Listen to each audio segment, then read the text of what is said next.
Yeah, I appreciate y'all having me, man, on the speech, man. One who has vetted, one who has pumping through my blood, don't forget it. One who has in my brain, one who has in my heart, one who has when I finish, one who has when I start. Big shine, big glow. I be gone till November, let my bitch know.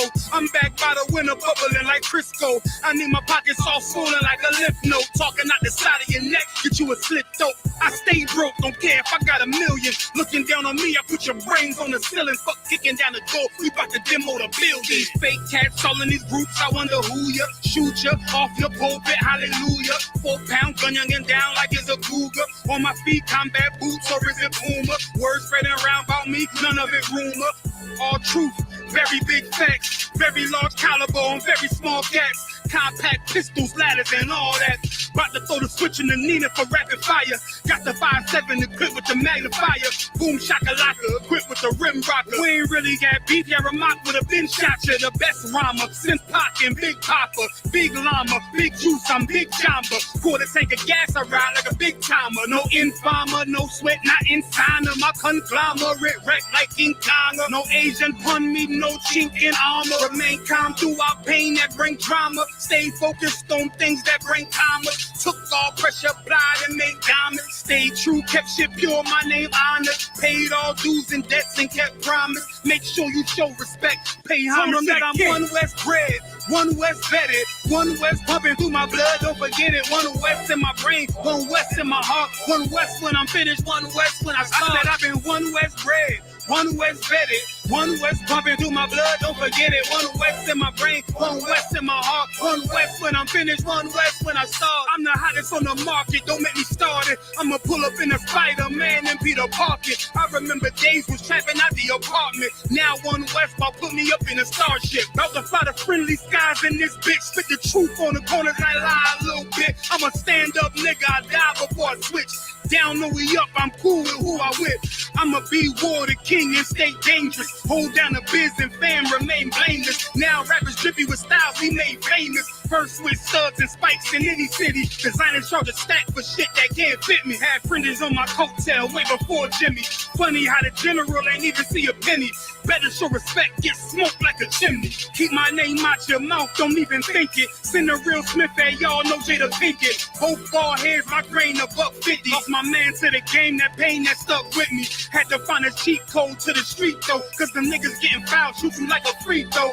Keep spitting acid like a Mino, and the nigga be the nicest with a mean flow. Try to ride my wave, you gon' need a speedboat. I'm hot like 100 degrees in a peacoat. Scarf in the sweater, I embark every letter. It's UPK, not a part, but together. Homie, I've been one West bred, one West vetted, one West pumping through my blood, don't forget it. One West in my brain, one West in my heart. One West when I'm finished, one West when I start. One West bred, one West vetted, one West pumping through my blood, don't forget it. One West in my brain, one West in my heart. One West when I'm finished, one West.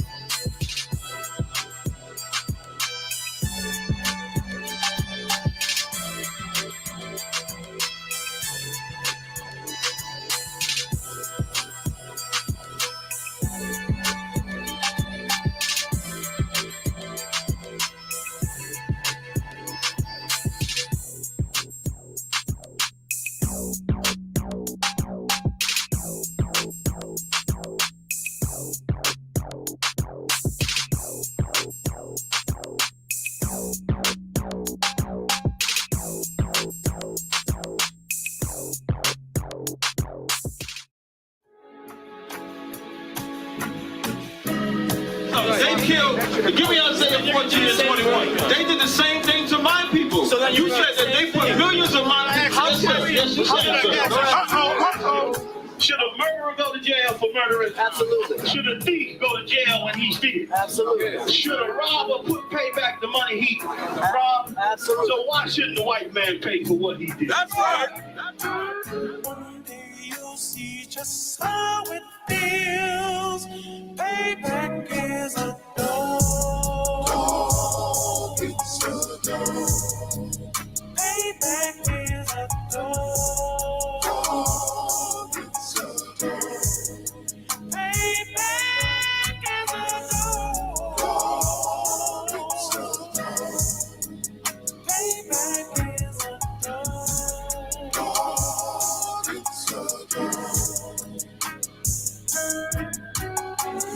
I'm in a hell of a hole, was never expected to grow. Just obstacles set in the road, that a result of me selling my soul. The story I'm telling is cold, but yet it's what everyone knows. The white man's the devil is known. America was never a home, only a place of captivity, safe facility, hating, disfigure me. They claim that I'm lazy, be killing me. Maybe the slavery draining my energy. 400 years and counting, the trail of my tears is countless. The fact that I'm here is astounding, but I can't wait till this shit is surrounded. Ready to tangle my king and the angel, be ready to rap. Crack in the sky, nuclear missiles will make it official. I'm capturing every cracker surviving. Put them all in chains where they need to be, slavery for me. And let the whole world see that with them in the cages, safer in the streets. Put the dog on a leash, get resolved for the beast. 144, get the ruler show, we could all be at peace. As soon as the trumpets are sound, your kingdom we busting it down. The only way justice is found, the time for your judgment is now. You'll see just how it feels. Payback is a dog. Payback is a dog. Payback is a dog. Payback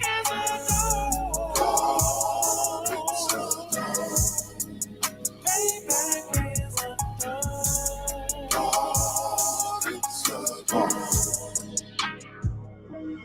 Look, ain't no remorse in my blood slim. It won't be no compromise. Now it's time to feed the worms. Watch his body turn to flies. I clutch iron while you trust the lies. The next Glock I buy gon' be Gen 5. I get it customized. And sending shots off like farewell. Praying payback come back around like a carousel. Still remember your Honda's words ringing in my head like bells. Said you in his body, you fit the Lord, fuck the cocktail. Triangle choke, apply pressure to the game like I did Vondale. Payback's a bitch in his dress, she a bombshell. Revenge is served cold, I just hope they making oxtail. Glock fresh out the box, I swear it got that new car smell. Made myself a target in the world of mad shooters. Devils design fire for our babies to pass through. In the day of our king's reign, I'll be overzealous. They bought my jealous, I bought brand new parabellums. Someday you'll see just how it feels. Payback is a dog. Payback is a dog. Payback is a dog. Payback is a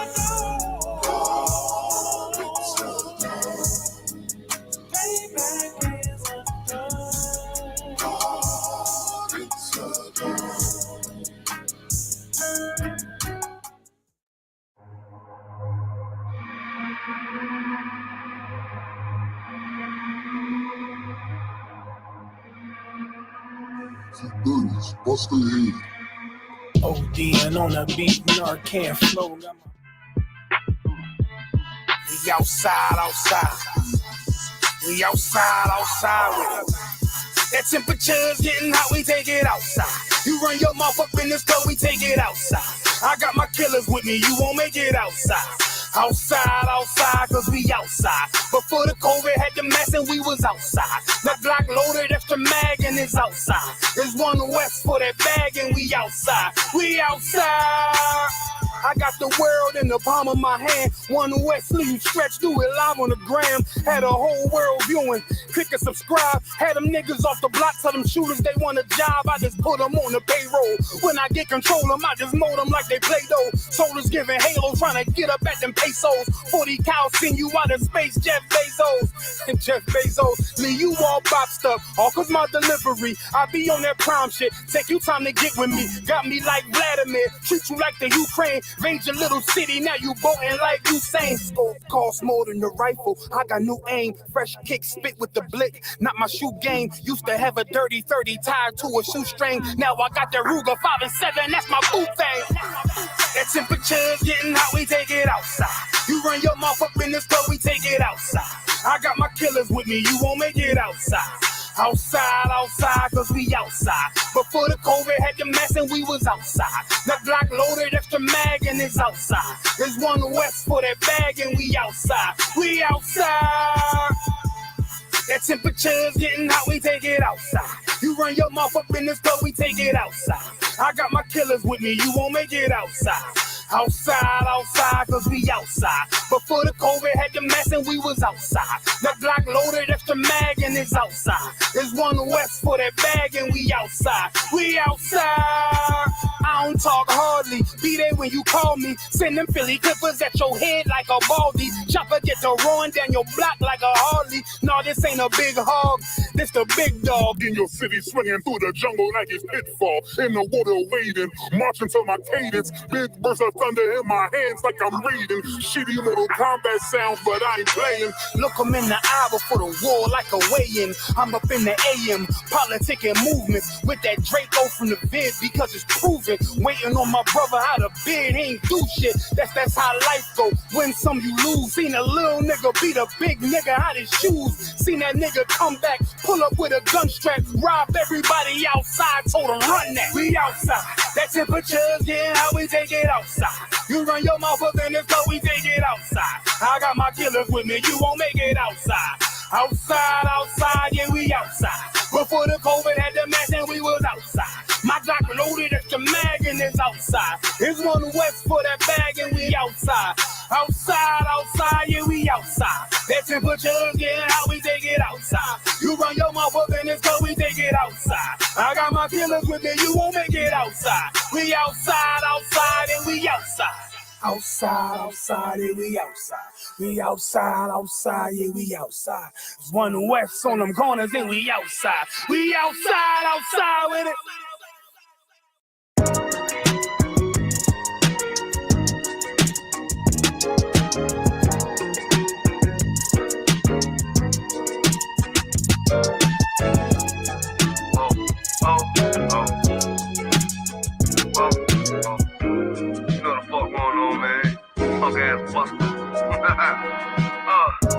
Call me Lisa too Jeezy. I make that shit look easy. How bitches come and they greet me, they teach me. Bitches ain't shit and they never will be. I still see hoes on my nuts, but they can't feel me. But really though, I'm in beast mode with the flow. Yeah, it's 10 in the morning, I get up and this you know that I look into the mirror through my eyes. I see my soul. I see a true ass priest, Prince of Israel. Yes, bro.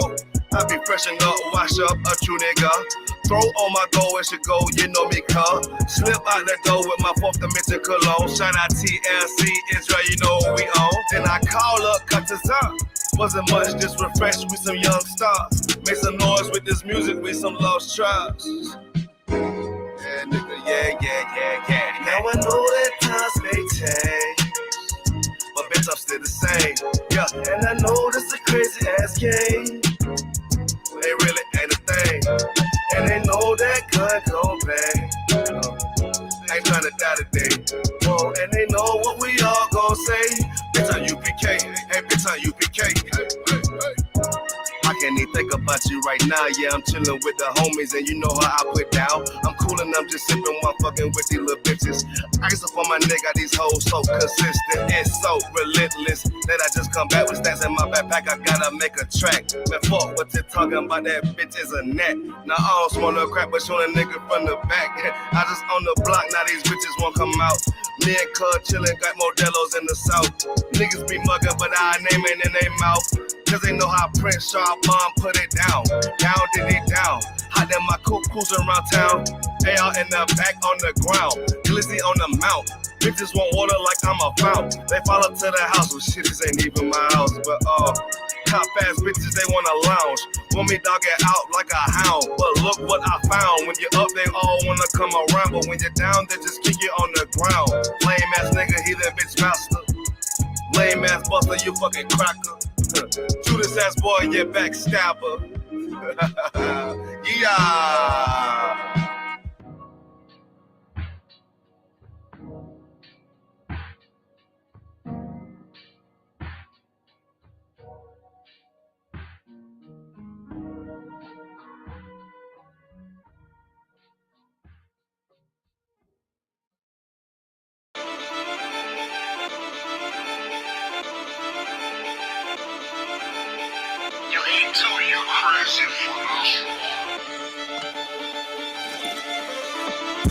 Big soldier, nigga. Just give me a reason. Fuck peace, getting even. Won't beef with me. Taking over, nigga. Let me make it clear.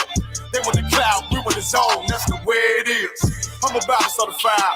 Whole team full of riders. Every dead on the ride, boy. Ain't gon' be no survivors.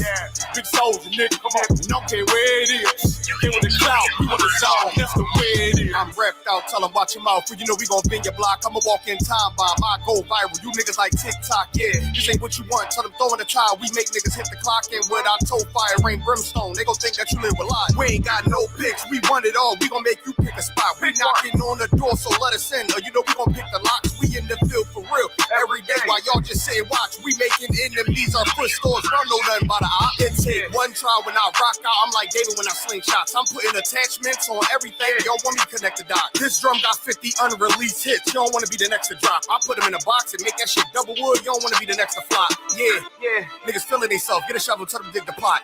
Can't fit you and your man's in it. Just tell them get a bigger box. Cause I'll put you in one and knock you out one. Call up my nigga knock. I'll put your song on, cut it on mute, and then tell you that shit was hot.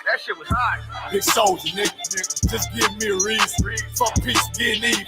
Won't beef with me. Take it over, nigga. Let me make it clear. They want the cloud, we want the zone. That's the way it is. I'm about to start a fire. Whole team full of riders. Every dead on the ride, boy. Ain't gon' be no survivors. Big soldier, nigga. Come on. Don't care where it is. They want the cloud, we want the zone. That's the way it is. Big soldier, nigga. I come in the name of the boss. So my niggas that is wartime. Already weigh the cost. That point shoot bitch. Red Dead Redemption. Got them niggas scared to whisper. Is you with us or against us? Can't stop to the zone loud. I don't think get the picture. He come from my head, I'm giving them lead. The preacher give him a scripture. Flow cold style vicious. Niggas sweeter than the missus. Got soldiers posted. I'll put them on your roof. Merry Christmas. Bring hither and slay him. Got the Glock, got the book of loot. Keep the stick like Dumbledore. Play dumb, I'ma let it loose. Call my gun Harmony. Call my main bitch Betty Boop. He the truth, I'ma need the proof. Got stripes like Beetlejuice. Hit his ass like a Louisville. Hit him low, then I hit him high. Bring him home to the umpire. Give him balls like Wi-Fi. Turn the booth to a bonfire. Little bitch, I'm a live wire. I ride like a car tire. It's on mine when I ride by. Big soldier, nigga. Just give me a reason. Fuck peace, getting even. Won't beef with me. Taking over, nigga. Let me make it clear. They want the cloud, we want the zone. That's the way it is. I'm about to start a fire. Whole team full of riders. Every dead on the ride, boy. Ain't gon' be no survivors. Big soldier, nigga. Come on. And don't care where it is. They want the cloud, we want the zone. That's the way it is. I heard they coming for blood, I'ma be coming for more. Give me the floor, they better come with a mop. I'ma be making it pour. Nigga, I'm raw, fly with the hammer like Thor. Found on my ops in the morgue, tell I'm on four. I'ma be bombing these lanes, understand how and war. I've been the lead, time to get back in the street. Time to get back on my feet, had time to read. Check out, we came from the east. Wait till my dogs are released, heard they was sleep. So we gon' wake them up, put them up in the sky. The Lord gon' take them up. I take on anybody, think he brave enough. I've been the same and I ain't never changing up. I'm in my zone, hit up my cellular phone. Tell me whatever he on, I take a scouter. He on them perks and that powder, homie ain't really that strong. I'm like a dog. Better yet, Benny King, I keep a lion head on my pinky ring. I keep a shield. Boy, you see everything, G43, Symphony, let it sing.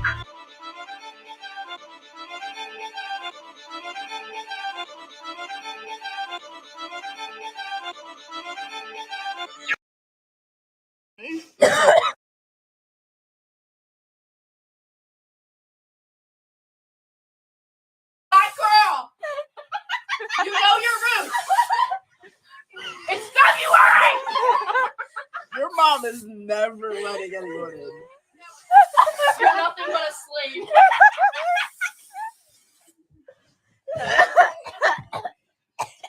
And after this, you're doing my laundry. The way she just takes this shit, bro.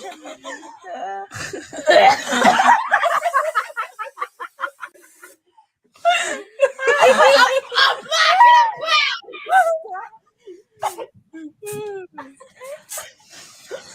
My mom just texted me. Once again, we are live at INCPK headquarters in Harlem, New York. Let it be known, episode 55. Yeah. Give us a hand. Give me a hand. Let's do that. Let's do that. Understand? Most sign Christ. Stay on top of that. Most high in Christ. Most high in Christ. Yeah. We good to go? We up with it? Let's go. Let's do it. It's February! Your mom is never letting anyone in. You're nothing but a slave.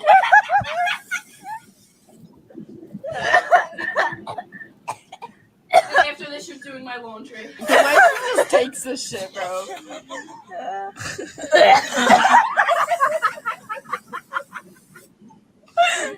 I'm laughing out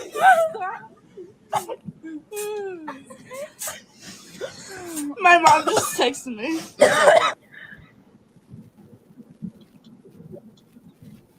Y'all see what time it is. You understand? Let's see what time. Clip that for a second. Let's get into it. You understand? Talk to him, Har. What we doing? Once again, we live. Y'all already know what it is. Live from ISUPK headquarters. Let it be known, episode 55.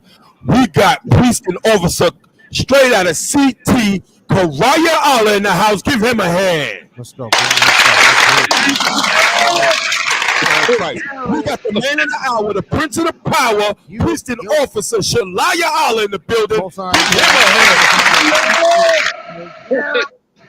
Hey, Queasy, straight out of the tribe of Asher, Shaka Part in the building. Give him a hand. Straight from Merrimack, New York. Let's not forget about the roughest, toughest done out of Yonkers, New York.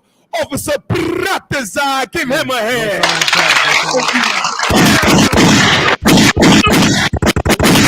Straight out of LI, we got Priest and Officer Yashawam Yahala in the building. Give him a hand.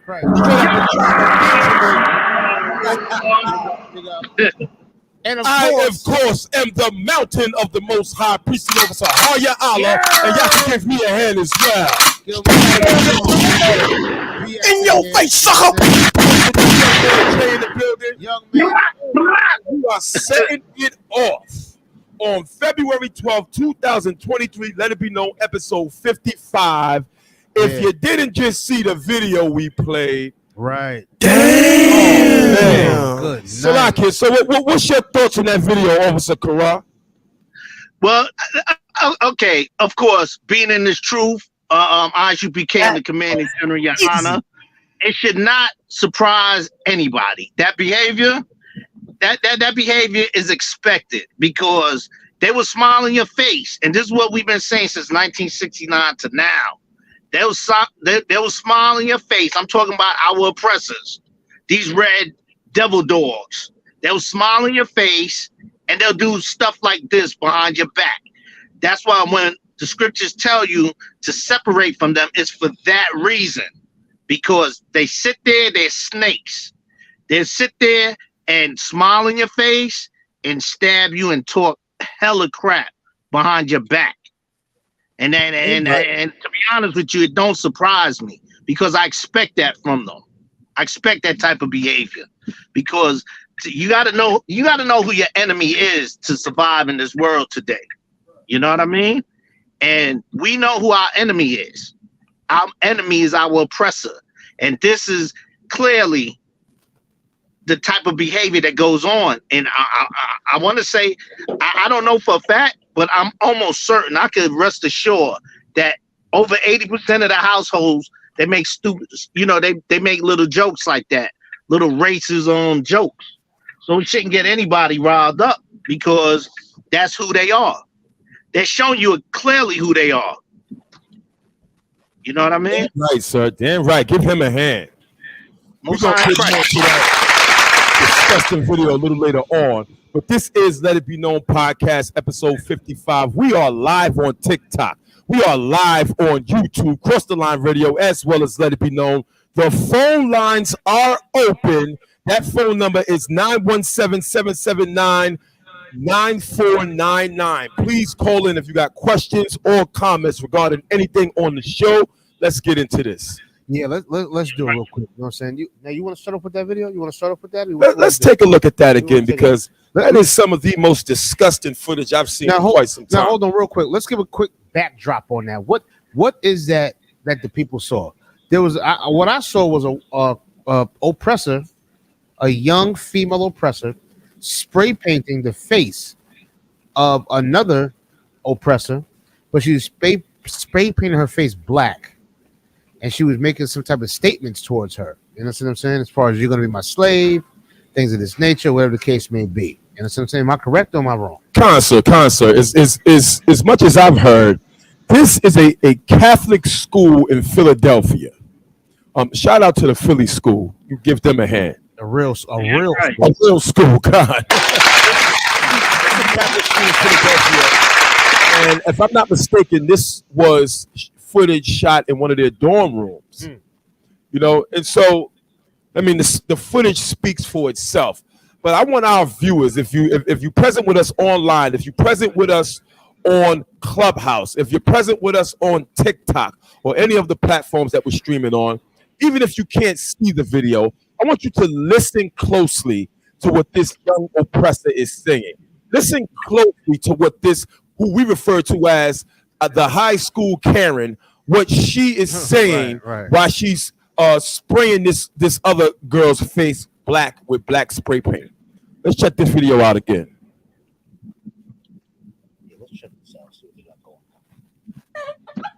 You know your roots. Listen closely. Your mom is never letting anyone in. You're nothing but a slave.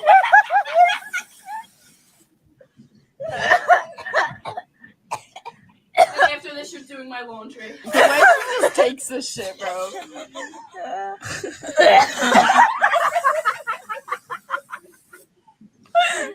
I'm black and I'm proud. My mom just texted me. So I'm glad you viewers just heard and saw this disgusting footage. So let's pick it apart real quick. The very first thing that she said is it's February. Yeah, she said you're my slave. She said you're my slave, and then she said it's February. She's making reference to it being Black History Month. Right. You know. Right. Con. Yeah, and this crazy part. So let's break it down. So she spray painted and said, "You're nothing but my slave," right? Or you're gonna be doing my laundry. And then as the girl is getting her white face painted black, spray painted black, I might add, she's saying, "I'm black and I'm proud." Right. And she's being violated. Right. I'm black and I'm proud. You understand? Let me tell you something. This is what society thinks of you, so-called Black, Hispanic, and Native American man, woman, and child. See, we don't go on skin complexion, because there's Dominicans blacker than me. There's Puerto Ricans blacker than me. There's Iskarites blacker than me. We don't go on complexion. You understand? Right. We don't go on that, because we come in so many different shades and so many different elements. It's just so different with us. That's how unique we are. You understand? So her painting that face black, that doesn't just represent niggas in America, niggas in ghetto America. That represents all the tribes of Israel. Right. Painting that face and saying, "You are nothing but a slave, and you're gonna do my laundry." And I'm black and I'm proud that she's getting violated. That says a lot. You understand? That's America. That is America that we just looked at. That's America with 3 K's in it. Right. Do you understand what I'm saying? That's America with 3 K's in it. Give him a hand. Damn right. And if I may, too, that just goes to show you how envious they are of your complexion, too, because that's them. They making fun, but deep down inside, they're jealous of the melanin, because they also spray. Don't they spray for a tan? Don't they have that like spray that they spray themselves? Right. To get a tan, to get a darker complexion, a browner complexion. Oh yeah. So understand that even though they're making fun, it's because they're jealous of us. Absolutely. So understand that with our sisters trying to bleach their skin to look like them and get lighter, understand that they're envious of your melanin, our melanin. You know what I mean? So that even though they're making fun, they call themselves making fun, deep down inside, they're envious of our complexion because they have no melanin. They're the ones that lead with skin cancer and all kinds of skin ailments. If you look at their skin, they look scaly. They look like something out of Lord of the Rings or something. You know what I mean? especially when they skin dry up. They always got some messed up skin issues because they're envious. Even though they're making the black and the slave jokes or whatever, deep down inside they're envious of us. Because guess what, too? Those devil dogs over there, I'm sure they're getting, excuse my French, they're getting piped down by some Jake out there at that college there, or they looking for a black man. Believe that, because they want what we have. That's why the Lord says separate from them, because they're the biggest deceivers out there. Why you think Zephaniah 2:1, the Most High tells us that we're a nation that's not desired. We're not desired because we're hated on by our oppressors, by all these other nations, because we're the Lord's chosen people. Damn right. Yeah, Khan, sir. Absolutely. Listen, these oppressors, they love the look, but they don't love the life. Exactly. You understand? I want to look like him, but I don't want to live like him. You know what I'm saying? They get tan, they go to the beach and sit out in the sun and put all types of ointments and things on their skin so they can darken up, and they want to get the look. I mean, where did the BBL come from? That's because sisters got big asses. Excuse my language. Not all. Even ones with small ones is still big compared to these heathens. It's shapely. Yes. Nice. Go ahead, Sharp. And it was those homosexuals down there in Brazil that wanted to be women, and that's how it became very popular, so that they can be like black women. Damn right. You know Give him a hand. Everybody mix. Every sexual something with them tries to mimic Black, Hispanic, and Native American women. All that long hair that comes from mimicking Native American women. All that big butt, that's mimicking so-called black women, or so whatever the case may be. That small waist with the big butt and the flat stomach, that's mimicking Latino women. This is all mimicking, you know what I'm saying? And this is what they do. So they love the look, but they don't love the life. They can't be Sandra Bland. Right. They can't be Breonna Taylor. Right. They can't be these sisters that's living the life. You understand? That's getting yanked out of cars, getting their doors kicked in and shot and killed. They can't live that. But oh boy, they're gonna look good in Miami. They're gonna look good in Miami. That's why I love being in the UPK. We are taught on the do these scriptures to never, ever, ever, ever lust over, love, want, accept no oppressive woman. You understand? Right. We're going to accept that neck snapping, argumentative, punch in your face type of woman, you know what I'm saying? Who is one of our sisters. You understand what I'm saying? Now, we're going to tame that. Don't get me wrong. We're going to tame that because that's not happening. But that's who we love. You know what I'm saying? You know why? Because that's the chosen people of God. Damn right. Meanwhile, they're in love with a look. You understand? They're in love with the look. You understand? And at the same time, they try to take that look and use it against us as well. Just this white girl or oppressive girl is spray painting the girl's face. You know what I'm saying? Then she's trying to make that thing. Maybe she was painting her as African or something. Maybe that. You know what I'm saying? But I don't take it as that. I take it as she's painting her as one of us. You understand what I'm saying? Go ahead. Oh, no, she definitely was painting her as one of us just by the slavery references. And the truth of the matter is that young Karens don't make fun of Africans. What they do is they watch those Save the African Kids commercials and they cry and then they send money over to Africa. No, not the ones with the 10 cents in the fly. Right, with the 10 got a fly on his eye. Right. They watch those commercials and they get sad and then they send money over to Africa. But when it comes to making references to slavery, these are the type of jokes that they tell. And what our people need to understand, listen, I grew up in the Bronx, okay? In the Bronx, as children, we played some of the most dangerous games that could be played. We would go into that had needles on the ground and jump on dirty mattresses and do backflips. We played hunt, running up and down, fire escapes. But I tell you one thing, you would never hear poor black children playing games where one of them was a Nazi and the other one was a Jewish concentration camp victim, and he's mocking them and making. We didn't play games like that.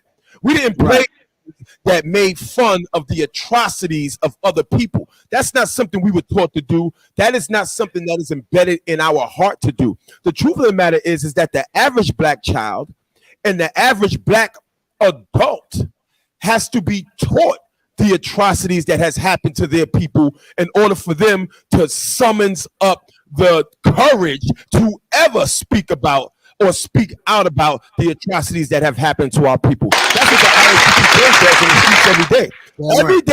Every day we get on the streets and we teach our people about the atrocities that have happened to us. And you want to know what our people do? They come up against us, because that is how difficult it is for our people to accept the atrocities that have happened to us. And that's why you will never see Black or Hispanic or Native American Indian children playing games and making fun of the atrocities that have happened to other people. We'll play other dangerous games, but that's not one game we'll play. But it's important for our people to see the games that high school oppressors' children, the daughters of our oppressors, quote unquote Karens, what type of games they like to play in private.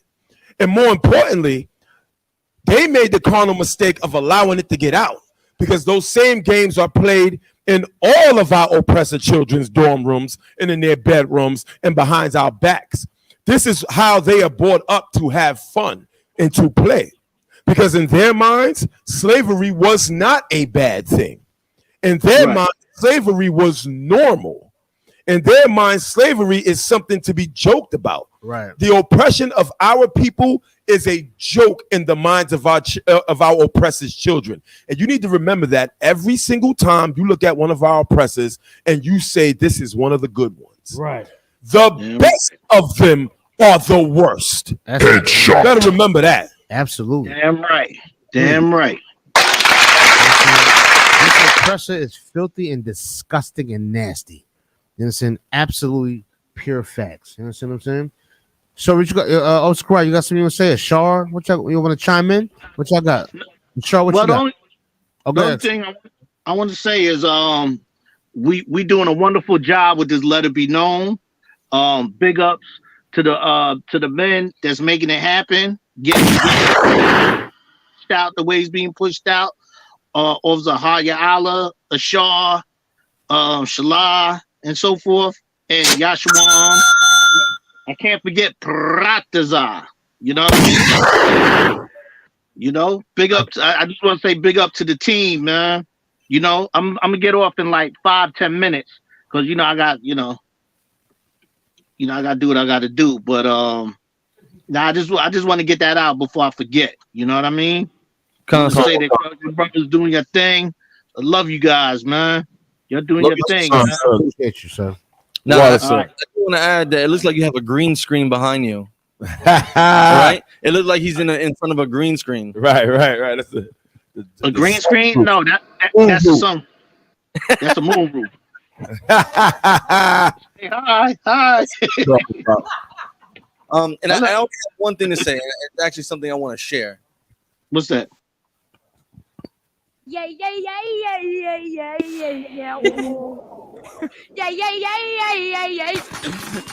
is America. Don't get you slipping up. Because this is what they think about us. This is America. And if you would, I didn't want to give credit to the whole video, but that little sound bit that always sticks into my brain whenever I hear about things like this. This is America. Absolutely. Damn right. And let me tell you something else. The reason why those young girls are able to make jokes the way they make is because, keep in mind, they are filthy and disgusting. But the truth of the matter is that they were raised right. Their parents raised them to believe that they are superior over your children. Absolutely. And black man, Hispanic man, you better start doing the same. you better start raising your children to understand the superiority they have over not only these oppressors, but every disgusting heathen. And even when you teach your children, they won't go up to make disgusting jokes like that.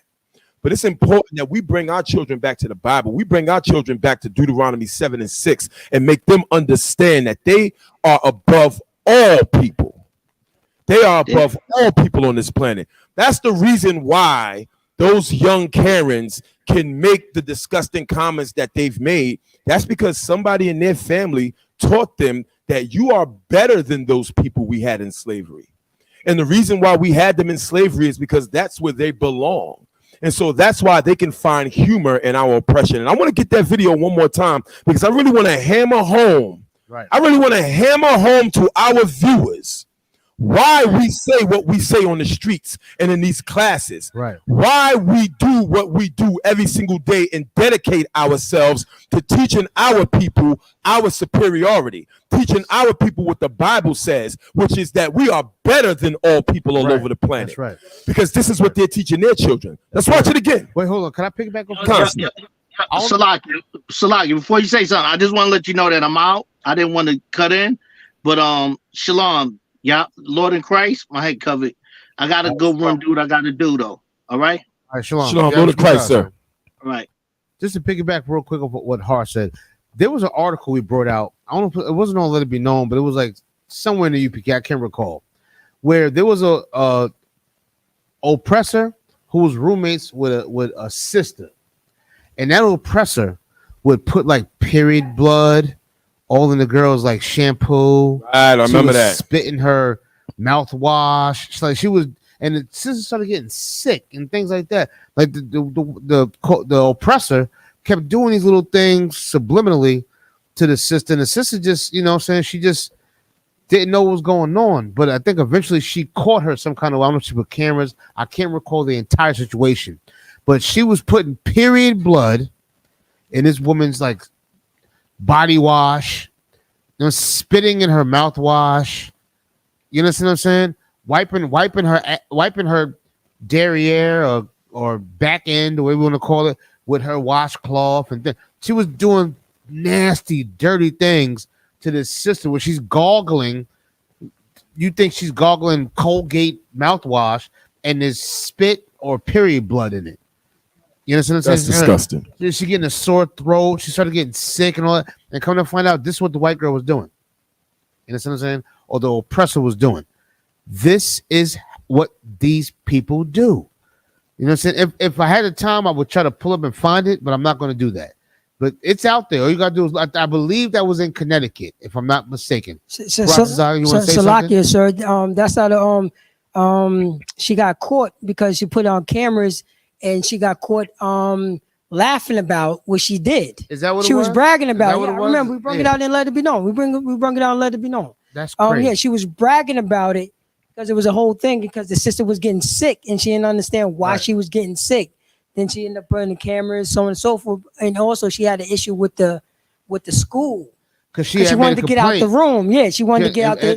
And they went against her complaints. They went against her complaints and listen, I want to get out this room. She don't feel safe in here, and they ignored her. You know what I'm saying? Just another black woman crying. You know what I'm saying? So on and so on. Let me tell you something, y'all. If you don't know that you are not that you are a nation that is not desired, you're a fool. Damn right. You can make fun of us all you want. You can say, you look how y'all dress, look how y'all act. You can say what you want, but we are fully awake. We know what's going on. You understand? We know what's going on. If we took our child to college and we see that her roommate is a Caucasian, now we could switch it and say, look, we're going to get up out of here and do something different. I'm going to try to get you in an apartment off campus, whatever the case may be. Say she had to stay in that room. We're going to make sure she knows to be fully aware that you are dealing with a devil. You keep everything in your private safe with a lock on it where she can't touch it. You know what I'm saying? I mean, you extra precautions because you know you're dealing with a devil. This how you know you're dealing with a devil. Look what this devil is doing to her own people. Right. She's doing it to her own people. Just to mock us. You understand? That's the devil. No doubt about That's that. a dirty dirt dog. No doubt about that. Salakia, so what you're saying is hard body one West. She did it to her own kind just to get her point across. To let you know that I'm going to make the example. I'm going to talk about you, but I'm going to take it out on my own kind because I hate you that much. That's how She evil they are. sacrificed. I sacrificed her that's just how- to show you that you're going to do my goddamn laundry. Yeah, that's how evil they are. Come, and they come. say we evil. Oh, you so cracked or something. That's a survival tactic. Right. That's survival. It's not right. Don't get me wrong. It's not right. But brothers did it to survive. You understand what I'm saying? It's not enough in the house. I don't got enough, so I'm trying to survive out here. You know what I'm saying? I'm trying to make it out here. This is not for fun. No, we don't play games like that. You know what I'm saying? We slap box something like that, and that's only limited. You know what I'm saying? Play a game of 21 or something, kill or carry, whatever, whatever games you're gonna play. Kick the can or something like that. You know what I'm saying? Whatever. Just shoot marbles, hopscotch, whatever. You know what I'm saying? Go ahead. You want to say something? Salakia, so if I may, what you're saying is on hard body one West. I also want to pull out a scripture. I know. I know. Give him a hand, please. Give yourself a hand. Clap it. Clap it. One thing about Parazzi, he's gonna pull the scripture. We're gonna play the video. We're gonna say, but go ahead and pull that scripture. Let's do the video and let's keep skating. This is the book of Proverbs, chapter 22, verse 6. Come on with Train up a child in the. It says, this is what Proverbs chapter 22, verse 6.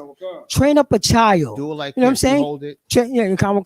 Train up a child. That's, you know what I'm saying? That's what we've been taught in the ISUBK. You know what I'm saying? Start off with 1 West 125th Street under Commander General Yohana for Blacks, Hispanics, and Native American Indians. For, you know what I'm saying? For our children won't get in you know what I'm saying? Won't get caught up in multicultural. You know what I'm saying? Getting caught up in this, you know what I'm saying, in our oppressor, the way, you know what I'm saying, the way they hate us. Right. This is what we do in the ISUBK. Train up a child in the way he should go. Say that again. Train up a child in the way he should go. That's what we do. We train up our child in the way he should go. What they should go. You know what I'm saying? Follow the Lord's statutes, the commandments. What they should go. Respecting another young Blacks, Hispanics, and Native American Indians. You know what I'm saying? Train up a child of what? The history of this country. You know what I'm saying? The hatred of these people, perpetual. They always showing hatred, you know what I'm saying, of this country. Read on. Khan. And when he is old, he will not depart from it. Wait, say that again. And when he is old, he will not depart from it. Our Blacks, Hispanics, and Native American Indians, our children, we're going to train them up right. We're going to show them the, you know what I'm saying, the Lord's statutes, commandments. We're going to understand that they're supposed to love another black man, another, you know what I'm saying, another Hispanic, another so-called Native American Indians. You know what I'm saying? And understand that they are the 12 tribes of Israel and not get caught up in this mess. Not get caught up and say, Father, you know what I'm saying, not, you know what I'm saying, coming home and talking about, this, you know what I'm saying, this oppressor did this to me. You know what I'm saying? I married this oppressor. No, that won't happen in ISUBK. You know what I mean? For the young Blacks, Hispanics, and Native American Indians. Damn right. Damn right. Give that a hand. Give that a hand. What the officers bringing out is so heavy. We definitely got to raise up our children the right way. And it's also important that we always shed light on exactly how our enemies are raising up their children. Right. You see, because when you listen to the Martin Luther King dream and to this lie that they've given us about segregation, you might trick yourself into believing that this is a different generation of oppressors. You might trick yourself into believing that they've somehow evolved and they're more tolerable and they're better understanding of our plight. Let's watch the video and let's see how understanding of our plight this generation of oppressors, of Karens are. One more time, Baba Gashar. Black girl, you know your roots. It's February! Your mom is never letting anyone in. You're nothing but a slave.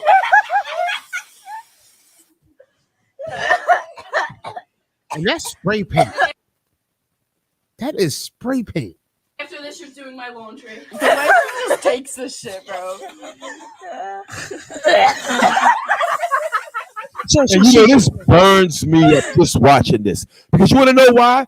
Because every single day when we walk around New York City and all over this country, we'll see a group of those Karens. It'll be about 3 or 4 of them. And you want to know who will be in the group with them? One of your daughters. One black or Hispanic who just wants to be cool with these Karens. And then when your daughter goes home to the projects, these 4 Karens go back to their dorm room and play games like this. Right. And they'll end up playing games with her too.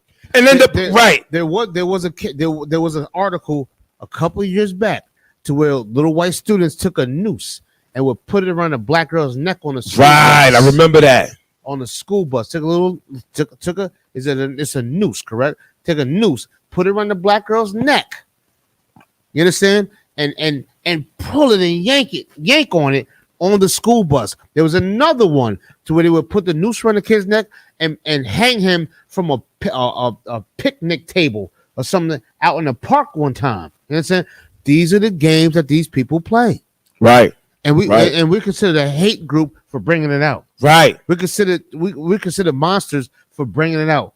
No, I think the monsters are the one that's behind the children that even have these thoughts in their mind to do that. Damn right. But so what you're saying is everybody going west. Not even one of them to say, yo, that's wrong.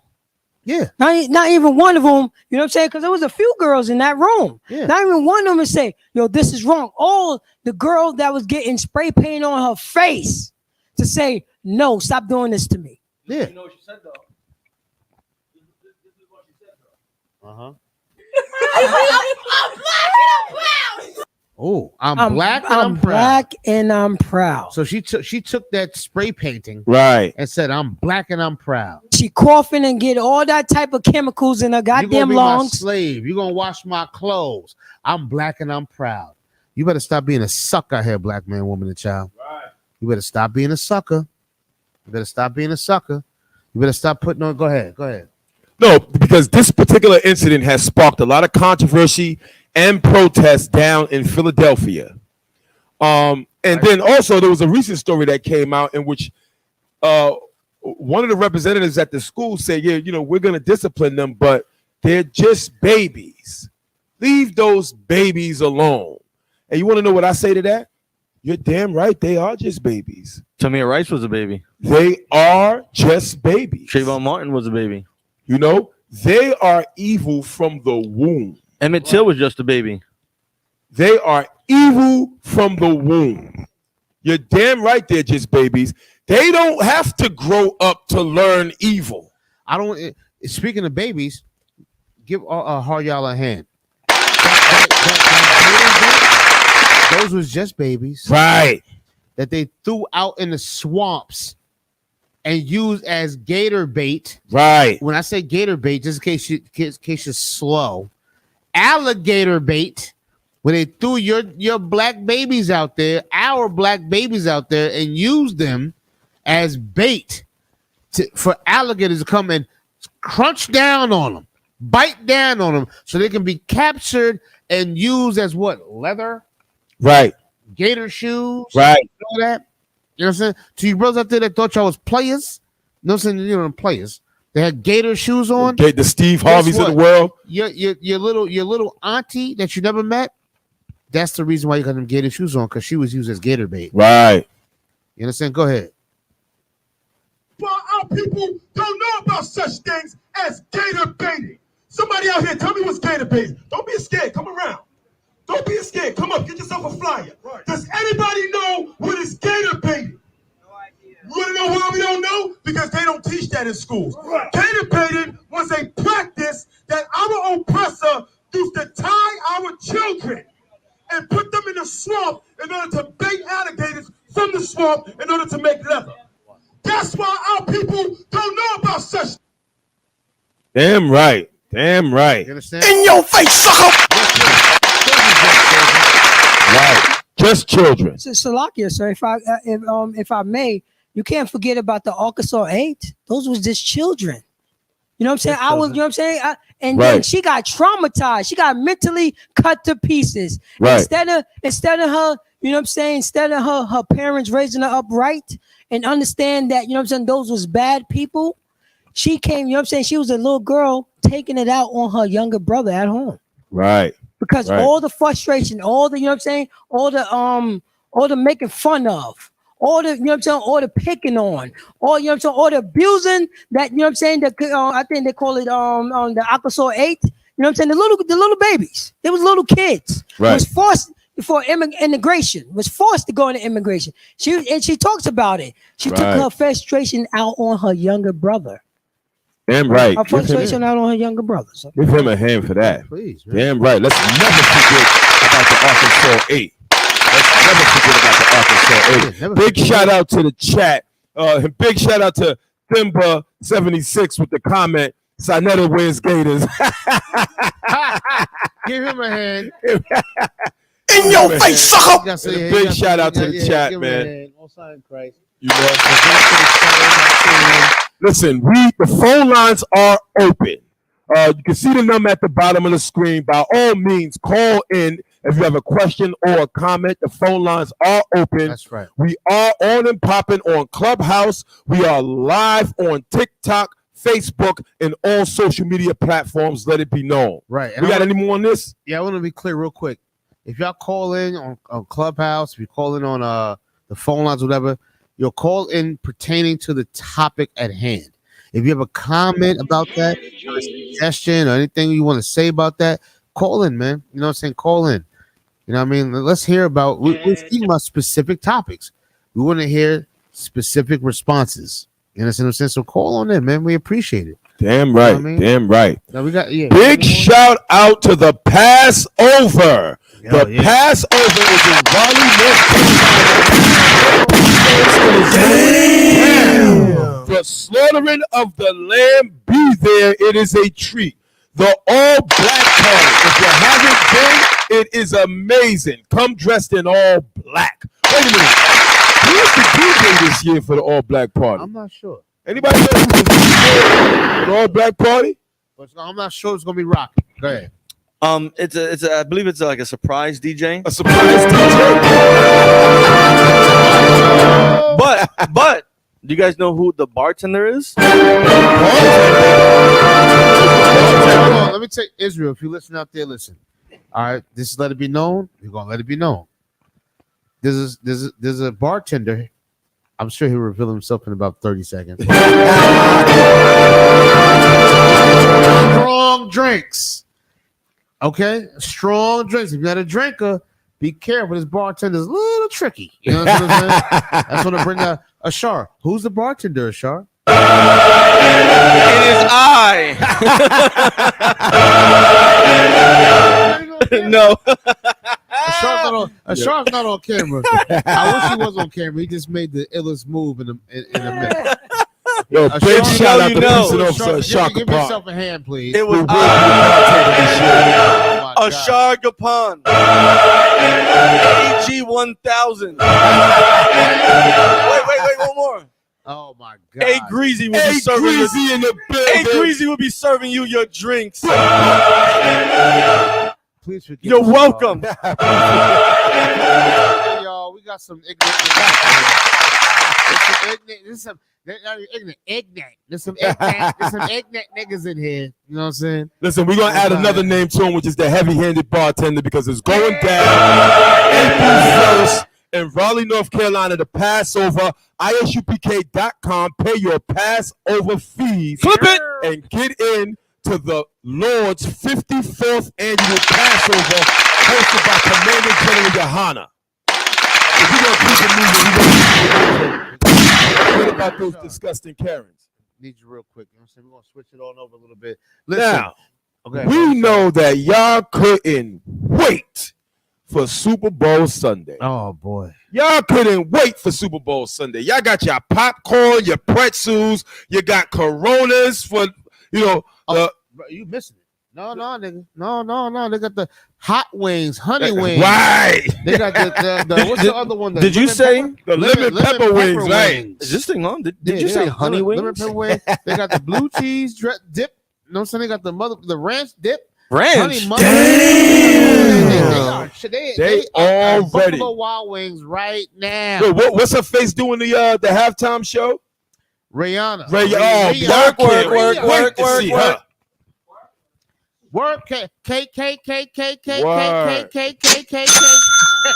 Y'all can't wait to get under that umbrella for the halftime show. The whores can't wait for KKK.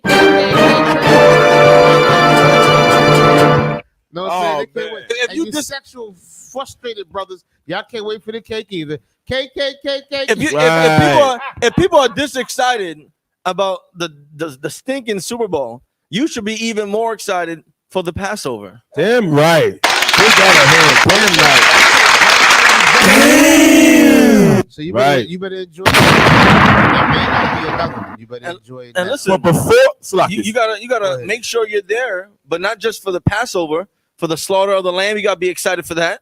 You gotta be excited for the children party where all the kids are gonna be in one place and safe away from Karens and Karen babies. Right. You also gotta remember that I'm gonna be a bartender. Man, come on, get off of it, man. Salakia, sir. Priest and Officer Paratazar will be on Shamar at the, you know what I'm saying, watching those kids. You know what I'm saying, during that time. Damn right. Give him a hand. Business card? Guaranteed I will be those on Shamar. kids will be safe I will be under, you know what I'm saying, under my supervision. Most Under times, sir, my if you need any practice supervision. before the Passover, you I will can even surely take my kids. Yeah, I will even check the father to make sure that he won't hurt that kid before Most you see High that Christ. kid. Most High As Christ. soon as one kid tripping, scraping their name, like, your brother, I thought you was on Shamar. You're taking the big responsibility. All right. Better So be before careful. you glue your eyes to that TV screen, we are here to destroy your image of that disgusting and racist NFL. The NFL is one of the most historically racist organizations to ever exist in the United States of America. The NFL is likened unto a white supremacist organization. Like a lot of times we think about white supremacy and we think about the skinheads and the neo-Nazis and we think about the KKK. You need to know that one of the most racist and white supremacist organizations in the country is your dear National Football League. The National Football League has a history of racism that stretches back to when? The National League? That stretches all the way back to World War II. Yeah, with the football league. Yes. Way back. Yeah, World War One. World War One. Yeah, it goes. Football has been around for a long time, and at one point in time they allowed Negroes to play football, but then it was like, okay, these niggas getting a little too comfortable because they didn't want niggas. I'm saying niggas for teaching purposes. They didn't want niggas to have any control. Like, you can't tell a white man what to do. So in 1933, they decided no more niggas in this league. No more. We got an article. Can we please pull it up? Let's go to the what's Let's it do called? it. And I want to pull it up right now. I want you to understand the history of this National Football League, which is a disgusting, filthy, stinking, racist organization. That's exactly what it is. This is a Proud Boys organization. This is a good boys organization. Damn right. That's what it is. And to make this good boys organization flourish, it takes niggas to make it flourish. Damn right. The NFL is America. The Right. NFL is making America great again in their eyes. Damn You know what I'm right. saying? Because you need niggas to make it flourish. To make it. Guess what? I don't know if y'all know this. There are no Black, Hispanic, or Native American football team owners And have never been. who own a team. Now let's talk about it. Tyler Perry got millions, Right. maybe billions. Oprah has billions. Puff Daddy, what's his name? Dr. Dre, Jay-Z, Bob, what's his name? Bob Smith or Bob, whatever, from BET, his wife. You know what I'm saying? They all have Billions of dollars. Magic Johnson, wasn't Kanye West just before he started making comments? Wasn't he worth how many billions? Billions of dollars. So it's not like somebody can't buy an NFL team, but that tight knit community they have will not allow a black man, woman, a Hispanic man or woman, and a Native American man or woman to buy and own a team. But there's a Pakistani that owns one, but they won't let us buy one. So if I could add somebody else to that list, the football players themselves. What about them? The football players themselves could buy a team. No, they ain't got that much money. They ain't got that much money. No, because they're getting paid from the owners. And they can't become a team owner. I'm not going to pay you enough to outdo me.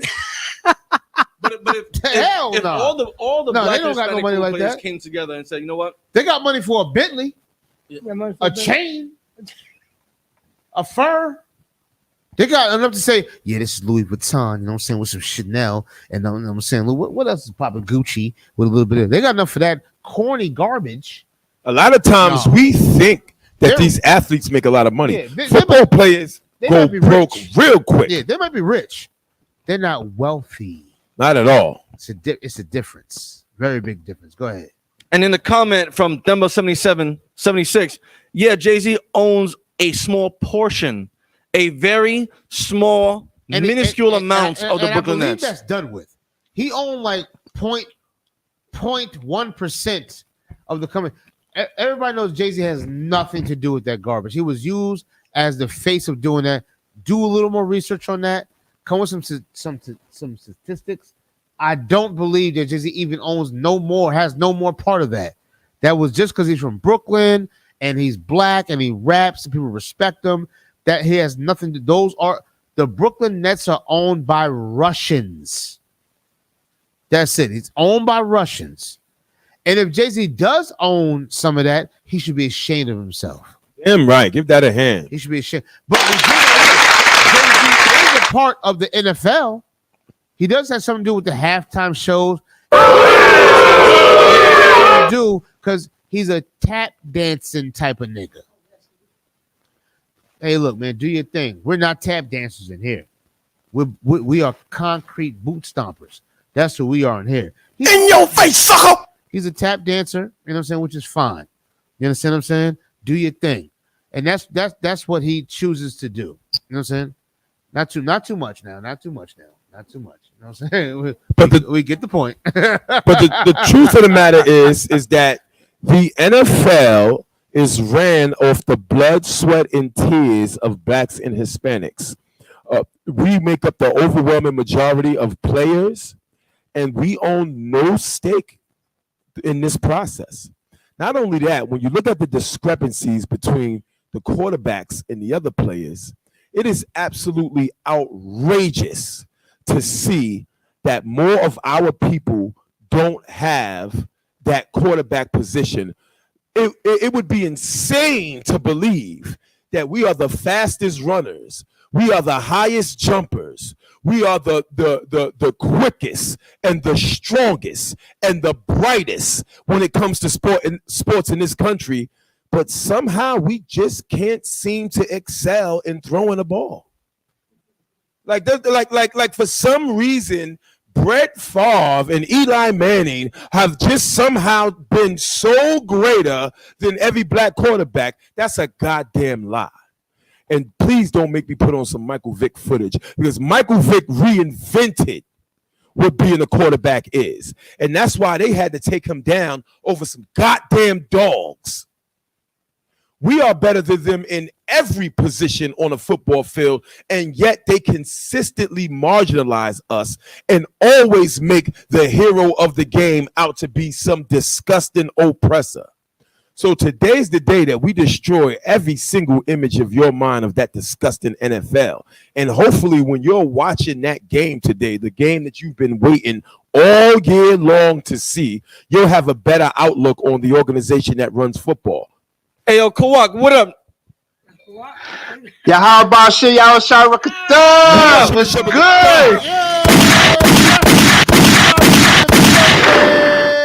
If I may interrupt with this good truth that y'all are bringing out, I just want to say, I just pulled over real quick. I'm slaving. I want to bring out how Jay-Z sold his shares to Jason Kidd. Oh well, let it be known, brother. What you got? He sold them Brooklyn Nets shares to Jason Kidd. He's not the owner. I don't think he got nothing to do with the Brooklyn Nets no more. I think it's We don't own nothing, huh? I think he would have been. He was used to put, since he's the hottest thing in Brooklyn. He from Brooklyn. He was just used as a how you say it, a poster to bring people to Barclays Center. He was a human poster. That's all he was. Right. He was a mascot. You know what I'm saying? That's what they used him for. He just was a mascot. Right. Damn right. He's the guy with in the Barney outfit with the big head that come out during halftime show and dance around with them. Con.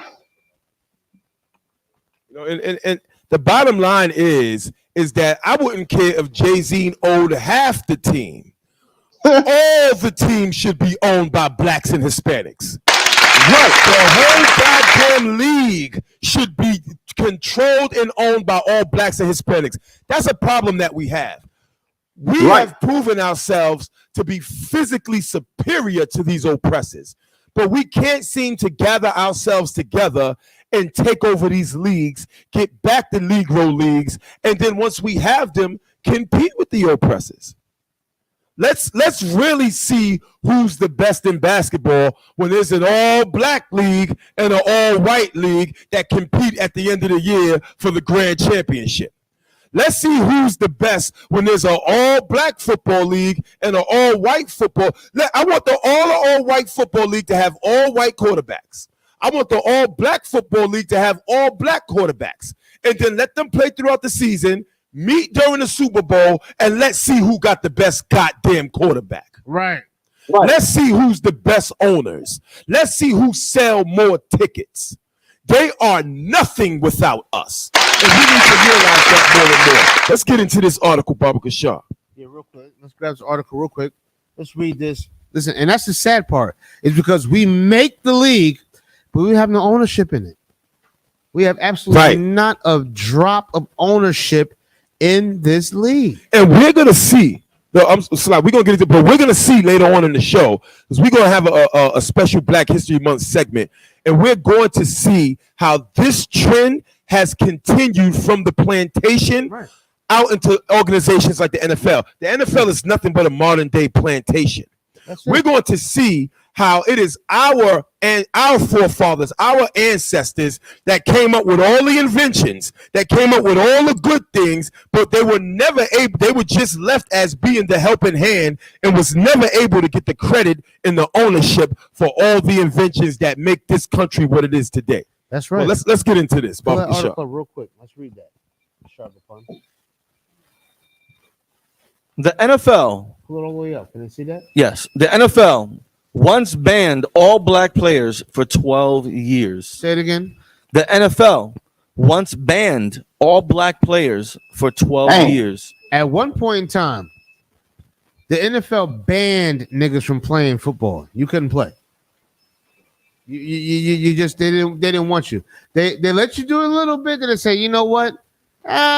We changed our mind, and they banned you. You understand what I'm saying? Go ahead. So Salaki, so you try to say that these NFL black players wasn't at the table? Oh no, it wasn't equal opportunity, and they're still not. At the table. It wasn't. That's what I'm. They're still not at the table. They're not at the table to just decide. You know what? We're going to ban them for 12 years. Who the one just came up with 12 years? Why not 5? Why not 2? Why not none? That was just that 12 years was like, I'm going to do it as long as I feel like it. It wasn't a set 12. Like, we're going to do it for 12 years. No, it just was like, I'll do it as long as I feel like doing it. You understand? Because that's the power that they have. That's the strength they have. Go ahead. Con, that's what you're saying. So Hard Body One West, and like you said, they still not at the table. Oh, they making so much money. They doing this. They're not doing a goddamn thing. You know what I'm saying? If they decided to do exactly the same thing, they will. And there's none of the, you know what I'm saying? None of the so-called black, you know what I'm saying, black player, Hispanic player, Native American, Indian players could do. You know why? Because they're not at the table. It doesn't matter. It doesn't matter what you say. It doesn't matter what a slave say. You say anything. Just invent how to run that ball faster, nigga. Salakia. For teacher purposes. Take some more protein and steroids or whatever you got to do. You run that ball, boy. You know what I'm saying? Go ahead. I know we got some brothers up in Clubhouse. You know, Malaquat, he's chosen. What y'all brothers got to say? Any input you got? Yeah, Clubhouse. Let it be. Let's all bring it out. What you got? What's going on? I know. So we're gonna move on. Y'all chime in whenever y'all ready. So what else you got? Let's keep going with this real quick. Let's read some more of this article. Concern. So the NFL has long had continuous struggles with discrimination and racism. In fact, for 12 years from 1934 to 1946, NFL team owners agreed. From 1934 to 1946, that's like during World War II. Yes. NFL team owners. As we brought out early in the show, go ahead. NFL team owners agreed to completely ban black players from playing football. We're gonna ban them. We're gonna keep them out of here. We don't want them over here. You understand? And this is the one thing. This is why there's such a big thing with black quarterbacks. You can't be telling no white boy, listen, you run down there, cut left, I'm gonna throw you the ball. I'm gonna throw you the ball. It's a dominance thing. You understand what I'm saying? You can have a black head coaches saying this is what we're gonna do and that's that. You can't have black owners saying this is how we're gonna run this and that's that. They don't. Let me tell you something. America, not just America, but this society as a whole, this earth as a whole, does not want black men to be in control. Right. And when I say black men,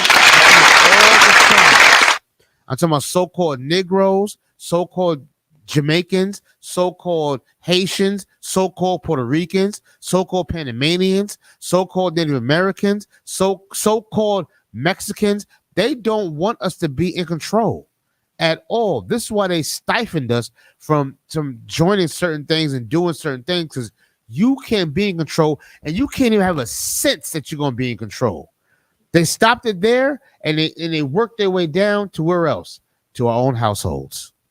Now they got sisters hating brothers and brothers hating sisters. We got the highest divorce rate, single mother rate, so forth and so on rate, highest incarceration rate, and so forth and so on. And now we got all of that. You understand what I'm saying? Because they taught us, they injected us and saturated our spirits and souls and spines with this self-hatred thing. You understand what I'm saying? And you know where that self-hatred came from? Wanting to join them. That's right. And what you're saying so hard, Body One West, and that's the reason why they're against that. Any brother or sister that plays a sport cannot speak up for their own people. Absolutely. Cannot talk about police brutality. Can't talk about the racism that's going on in this, you know what I'm saying, in this country. They can't talk about none of that stuff. Even though day to day they experience racism. You know what I mean? They experience racism, but they cannot talk about it. They will be blacklisted. It's obvious that they will. This is not the 60s. This is not the 60s. This is the, you know what I'm saying? This is the 2022, 2023. You know what I'm saying? Any brothers and sisters that, you know what I'm saying? Any brothers that play for the NFL, if they want to stand up for their people and talk about police brutality and talk about the racism in this country, they was not allowed to say so. And if they do say so, they will not have a job anymore. They will be blacklisted. You know what I'm saying? They will be blacklisted. And that's to let you know, even though you would be the greatest football player ever, if one team fire you, they all fire you. That's to let you know they are the mob. The NFL is a collusion mob, Salaki, sir. And you're absolutely right. The only thing that we are allowed to do is be slaves. Right. And whenever we decide to complain, they have to find a way to put us back in place quietly. And let's take a moment to give a big shout out for Colin Kaepernick. Give him a hand. He is the one brother that stood tall against one of the biggest and the biggest racist white supremacist organizations in the world, and I'm talking about the National Football League.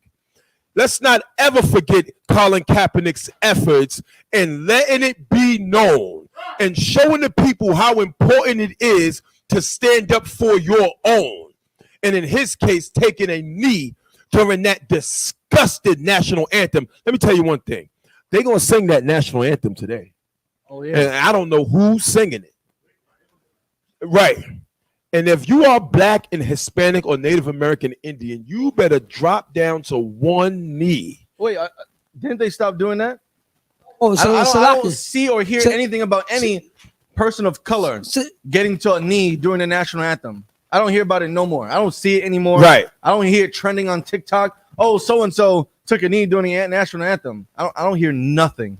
Well, and what you're saying, so hard body one West, and also with Precinct Officer Haryala was saying, do not forget about Colin Kaepernick. You know what I'm saying?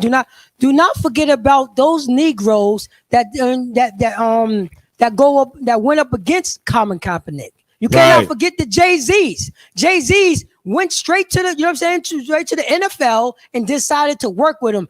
And even though Colin Kaepernick got blacklisted by these people, right, for standing up for his own people.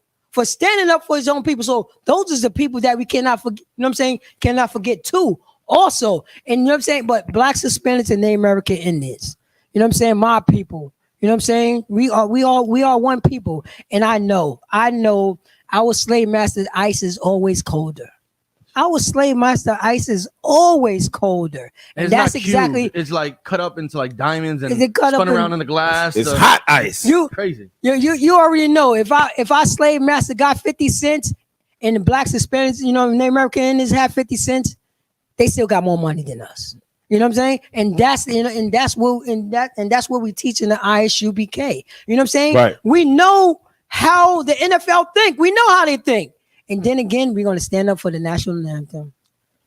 Well, let's give a round of applause for Colin Kaepernick. We don't ever forget that brother's efforts in taking people against police brutality and the murders that have happened with our people due to traffic stops and interactions with police overall.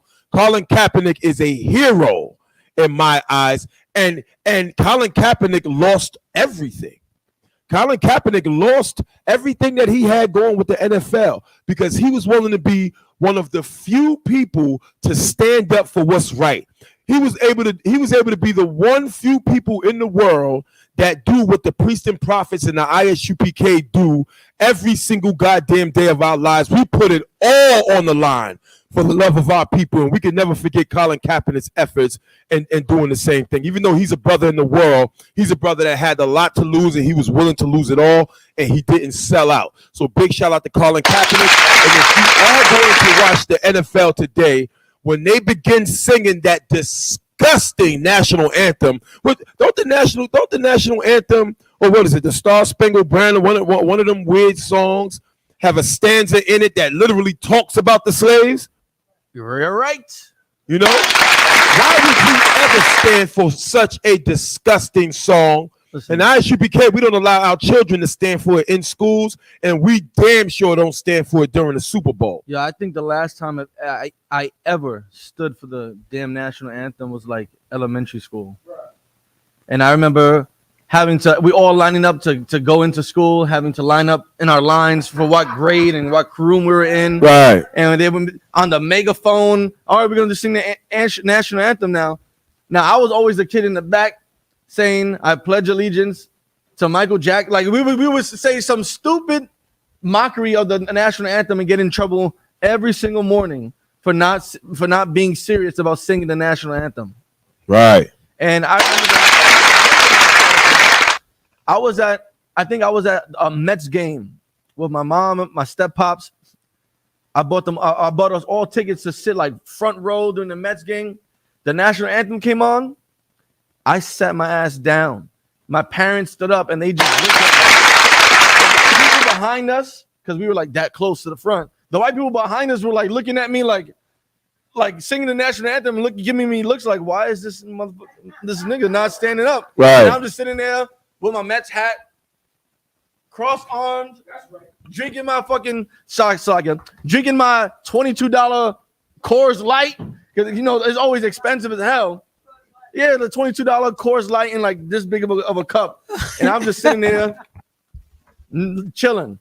National anthem's going on, people are singing, jets flying over the state, fireworks, and I'm okay. Mm-hmm.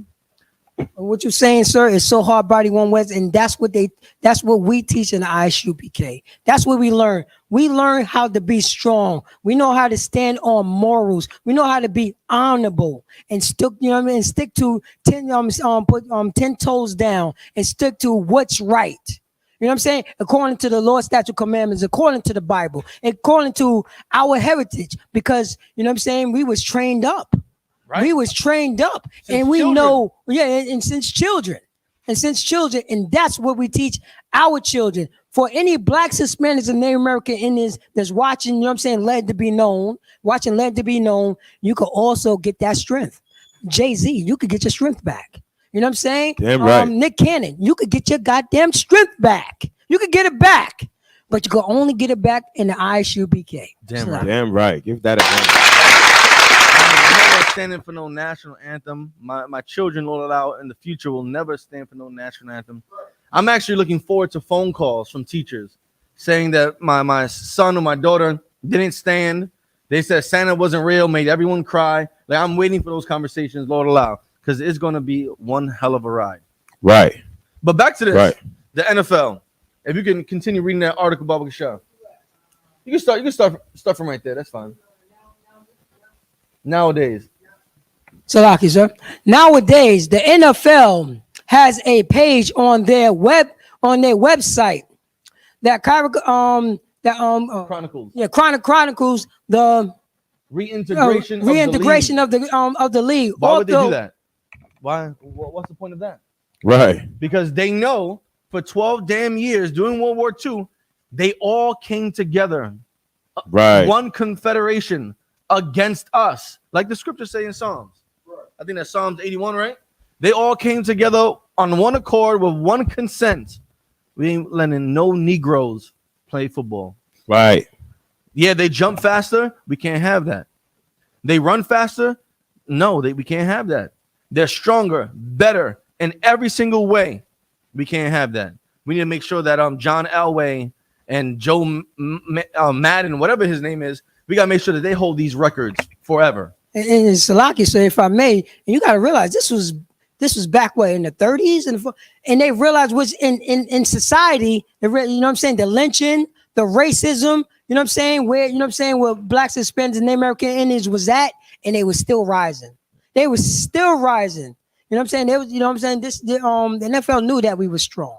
But if I may, Khan, although the league is very transparent about their racism history, they're very transparent. They're very open and admit their racist history. They understand it. They know about it. They were all in agreement. From 1934 to 1946, they were all in agreement about banning black players. They came together, agreed on it, allowed it, and now they have a website letting everyone know that we're racist. That's basically what you're saying. Yes, we're racist. Keep going. There has never been any compensation or reparations for the damage. Why would there be? Did your great-grandparents get 40 acres and a mule? Did your great-grandparents get 40 acres and a mule? Not a dime. Yashawam, Raza, did your great-grandparents get 40 acres and a mule?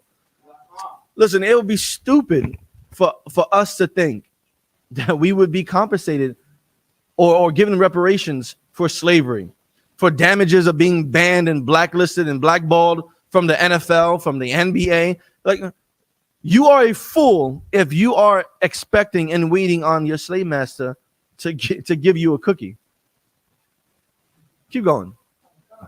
Even worse, diversity issues continue to plague the NFL. What happens? Even worse, diversity issues continue to plague the NFL. Listen, they were racist back then. They're still going to be racist. Like, All you brothers that have these dreams and you grow up with a football in your hand when you come out your mother's womb, it's just a dream. You're never going to be fully compensated for what your parents have done, what your grandparents have sacrificed, what your ancestors had to endure for you to throw and run with a football under your arm and get tackled by a bunch of grown men wearing tights, risking brain damage and dementia. I think you said that yesterday. Dementia, like, listen, leave those dreams alone. There's something better and greater that you can do.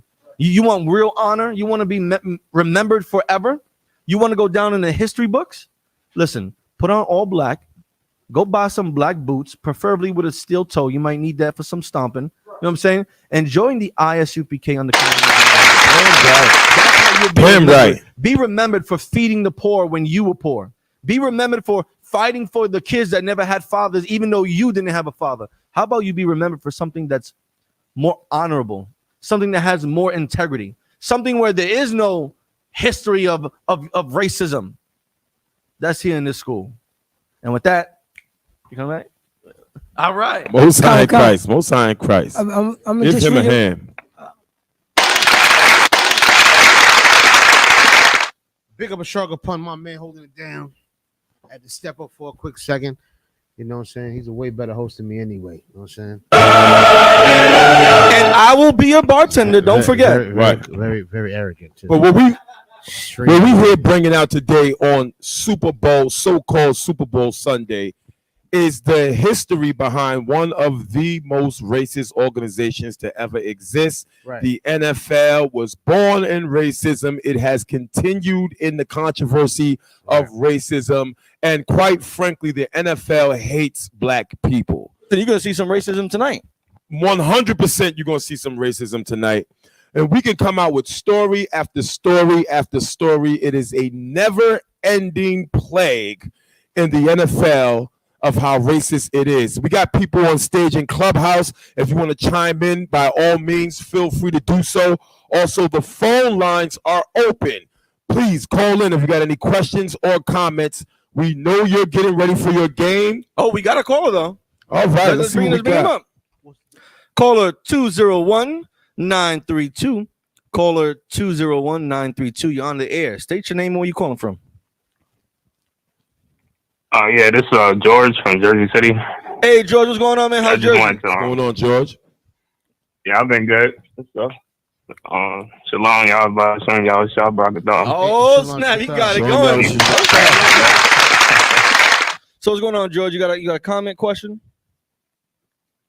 Yeah, I was just looking up something while you guys were talking about the NFL, and it said the HBCU alumni, mostly the whole alumni, is playing in the NFL.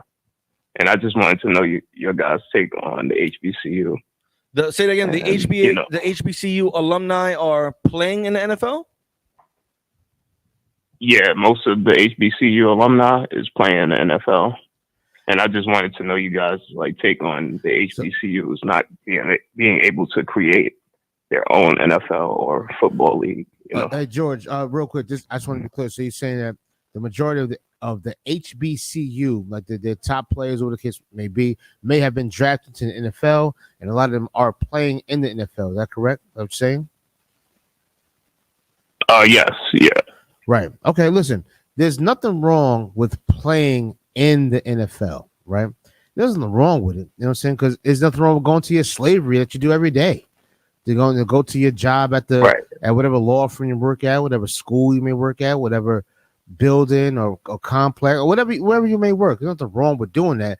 There's something wrong with buying into the program or buying into it. You know what I'm saying? There's something wrong with it. When I say buying into it, not literally spending your cash into it, but putting your spirit into it. There's something wrong with that. You understand? Now I do agree that, yeah, of course, I think we should have our own black league. And there was an article I had. I could not pull it up, but it was an article that we did have to where there was like a small black league that we had. I believe it began in like Ohio.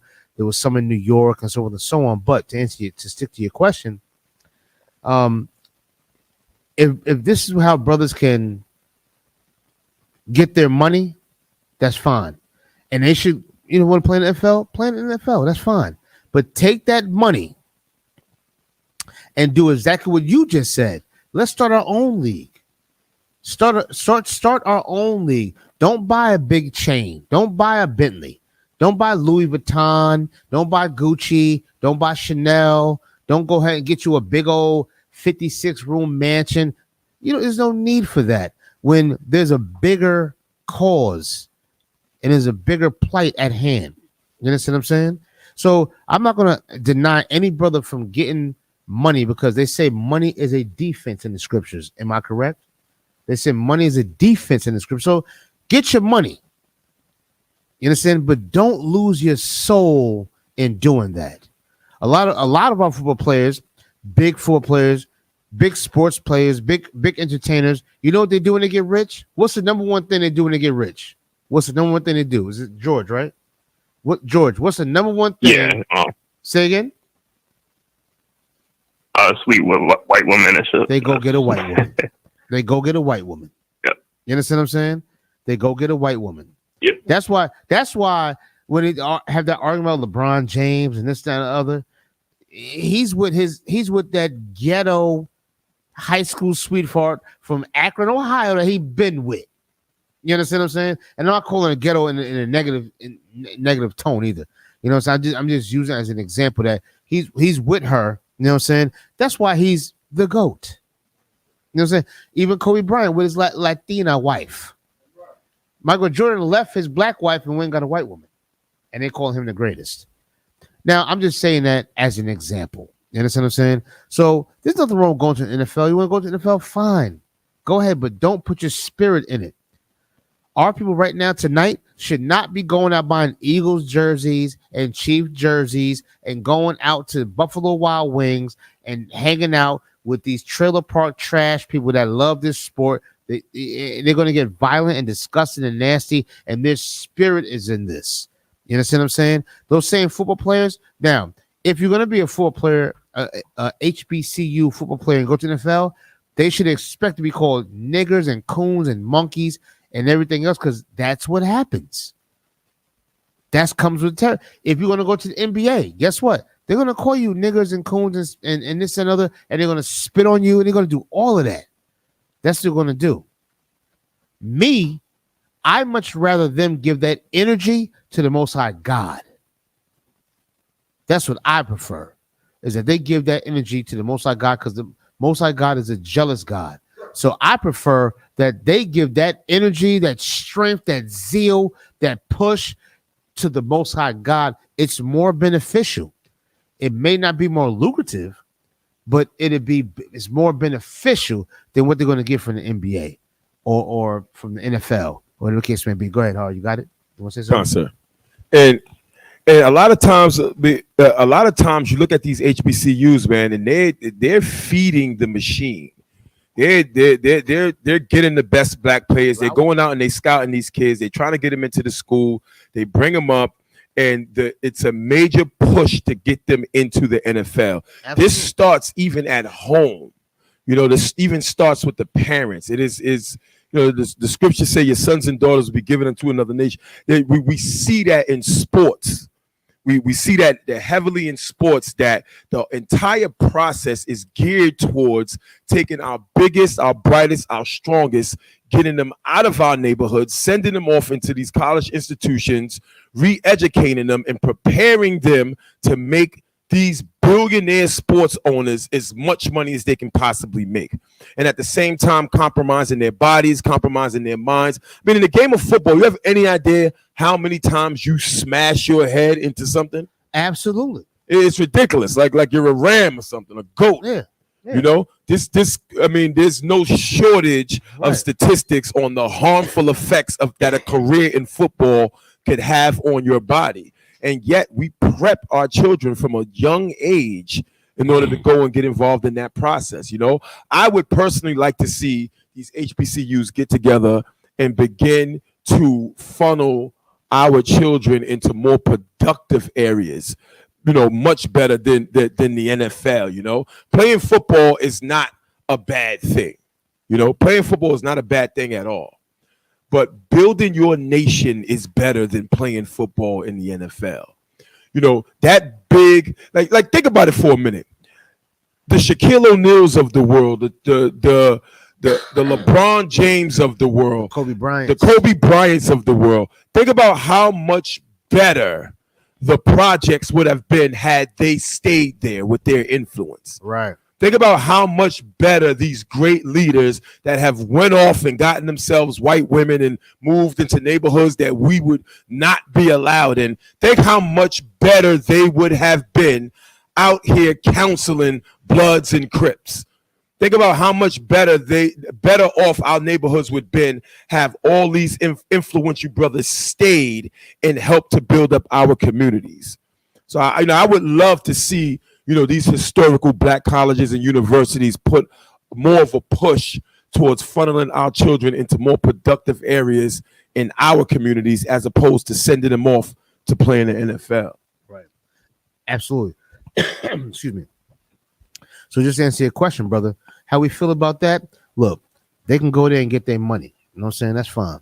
There's nothing wrong with doing business with a heathen. It's not unlawful to do that. But to sell your spirit to it, they better take that money, that good old millions they got, and they better do what Tyler Perry and Oprah Winfrey and them are not doing. Spend that money in Stockton, California. Spend that money in Detroit, Michigan. In the Bronx, New York. Spend that money in the Bronx, New York. Spend that money down there in Little Haiti in Miami. Spend that money where we are hurt and broke and disgusted and just lacking. They better pay attention to that. You understand what I'm saying? That's what they need to pay attention to. No, they don't owe nobody nothing. They can go ahead and just get their money and move to Calabasas somewhere and live their life. But if you care about black folks and you love black folks like the ISUBK does, then what you're going to do is you're going to take that money that you earn from that goddamn nasty, disgusting slave master, and you're going to put it towards your people. You know how I know? We do it every day on a small scale. Damn right. On a small scale. We take our little bit of checks that we get from the slaves and we put it right back into the community. You know what I'm saying? People think going to camp and speaking on the corners is free. It's not. It costs money to do that. You know what I'm saying? We spend that money from our own little pockets. So I expect a millionaire, 100 millionaire, a billionaire to do way more than I'm doing. That's what we expect from them. You understand? I hope that has some enlightenment on your question. Hope it answered your question. You know what I'm saying? You got anything you want to say, brother? No, I kind of understand where you guys are coming from. You said you kind of understand? It's really Say it again? like, I guess it's the leaders that's kind of like the root of our problems, basically, right now. Say it again. Ashar, what are you saying? Help me out. Like, Yes. damn right, brother. Oh, yeah. Like Oh, yeah. the leaders of our community is the root of our problem. Oh, yeah. Damn right. Jeremiah Give him a hand. 14:2, please, somebody, real quick. Jeremiah 14:2. What you just said is you're correct. The leaders is what's wrong. You know what I'm saying? The so-called leaders. Now you got to find out who are the leaders. Right. What is a leader? Right. You understand what I'm saying? This is Jeremiah chapter 14, verse 2. This is what God said. Keep going. Judah mourneth. The Jews are in mourning. That's where you get the word Jews from the word Judah. So the Jews, they're in mourning. Would you agree that the blacks, Hispanics, and Native Americans are in mourning right now? Yeah, definitely. We're in mourning. You know what I'm saying? We're going through all types of police brutality, poverty, you know what I'm saying? Health issues, financial issues, emotional issues, depression, suicide. So many things that we're just encountered with. We're in mourning. You understand? That's why we protest and throw rocks and raid and do breaking in the stores and do. Right. That's why we're doing all of that, because we're in mourning. We're hurt. You understand? Go ahead. And the gates thereof languish. The what? The gates thereof languish. Now, see, the gates languish. What does languish mean? Languish means to be weak. You know what I'm saying? Our gates languish, which means what? What does a gate do? A gate keeps the enemies out and it keeps the people in. A gate is protection. You know what I'm saying? So, but our gates are weak. The people that are supposed to protect us are not protecting us. They're weak. You ever seen a gate that you can just step on and walk over, or a gate you can just easily hop over? It's not a real gate. You understand? If you look at a prison or a jail, those are gates. there's a tall gate with barbed wire at the top of it. That's a gate. Our gates, we don't have those gates. We have small little gates. You can just step over them or step on them, walk over it, and infiltrate the area that gate is supposed to be protecting. That's us. That's where gentrification comes from, because our gates are languished. Our gates are weak. There's nobody to protect us. You understand? We can speak for that firsthand in Harlem, where it's being gentrified. You understand? Just the oppressor is walking around, and they act like we shouldn't be here. And that's not just here, that's going across the nation. Have they're gentrifying. You know why? Because our gates, our protection is weak. You understand? Malcolm X, as great of a speaker he was weak. He loved the Arabs too much. Dr. Martin Luther King, as much of a great speaker as he was weak. You understand? Farrakhan, he's a great speaker, but he's weak. You understand? He's allowing these things to happen. Our gates are weak. Our protection is weak. Keep going. They are black unto the ground. Say it again. They are black unto the ground. You understand? The real Jews are black. You understand what I'm saying? When I say black, I'm not just talking about skin complexion. I'm not talking about that. I'm talking about the conditions that we're in. You understand what I'm saying? We are black. We did go through the transatlantic slave trade. We are going through police brutality now. We are going through poverty and all types of drug epidemics and AIDS and abortions and everything right now. We are destroyed as a people. You understand what I'm saying? But we don't got no leadership. We have no leadership. Now, I'm not trying to coerce you into coming to UPK. I'm not trying to do that. I never do that to nobody. I don't want nobody else in here anyway. What I'm saying, what works for me, black man, is that this UPK seemed to be a very strong gate to me. You understand? It seemed to be some brothers that really was down for their people. Really, really, really loved their people. Not like the Black Panthers who loved the Japanese and allowed them in there. Not the House of Consciousness. You know what I'm saying? Not them who love Africans and let them come on, slide up in there. You know what I'm saying? Not like the Masons. You know what I'm saying? Not like anybody and any other so-called black group. They seem weak to me. But the ISUPK, it seemed extremely strong to me. You understand what I'm saying? That's why we're here on this Sunday, taking our time, doing this little show, so everybody can call in and make their comments and have their questions, whatever the case may be. You understand what I'm saying? Because we really love our people. You understand what I'm saying? And that's what we need. And so you're right. Damn right. Our leadership is weak, brother. Right. Since our leadership is weak, are you going to pick the right leadership? Or are you going to just lead yourself? That's the question. Right. Yeah. I'm definitely pick the right leadership. The right leadership. Most High in Christ, brother. Most High in Christ. And like I said, I'm not here to say, yo, man, you should come on to UPK, because I'm not a salesman, and this is not just something that's easily anybody can easily step into. I don't want no more people to come in here. I'm good with what we got right now. That's just me. You know what I'm saying? Right. But if you're looking for something strong and solid and loyal, you know, I pray the Lord guide you in the right direction. You know what I'm saying? So thank you for calling the show, brother. I appreciate you, man. Any last comments, anything you want to finish off with, brother? No, I'm good for right now, though. Thanks. All right, no sweat. I'm sorry. What city are you calling from? Jersey City. You said Jersey City? Yeah. Oh man, listen, we got all types of brothers in Jersey City. We'd be all on Clinton Ave and everything over there in Jersey City. You know what I'm saying? You got some good brothers over there. You know what I'm saying? If you ever feel the need, you need some counsel, you need some talking to, you can always contact us, brother. Captain Tazariak. Yeah. Are you familiar with Captain Tazariak? Yeah, definitely. Yeah. Well, I'll be watching the shows and stuff. Well, he's from Jersey City, born and raised. If you didn't know that, you know what I'm saying? He's from Jersey City. Born and raised. So, brother, you come from a good stock out there. You know what I'm saying? So, you ever need anything, brother? Contact us, man. We're here for you. All right.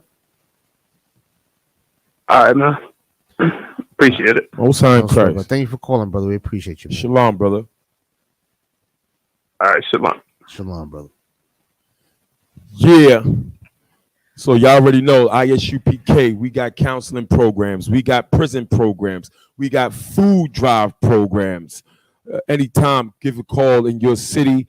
We are the ones who are here to fix Blacks, Hispanics, and Native American Indians. Absolutely. The phone lines are open for any questions or comments. Next up, back by popular demand, the drink of the week. Give that a hand. Don't we got a commercial for that?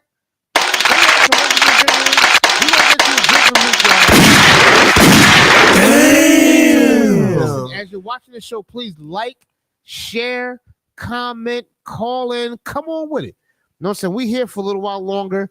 You know what I'm saying? We got the drink of the week coming up with my man, Mr. Yonkers himself, Parataza. You know what I'm saying? Putting it down out here. That's my man, 50 grand. And this week we have a special week. Yeah, hold on. Go ahead, R. Go ahead, R. We got a special edition of Drink of the Week, and we're going to tie it right into Black History Month, honoring, Blacks, Hispanics, and Native American Indians' contributions to our people, and the lack of acknowledgement we get for doing it. And so today we're going to be bringing out the story of Uncle Nearest. If you don't know about him, you'll learn about him today. Let's do it.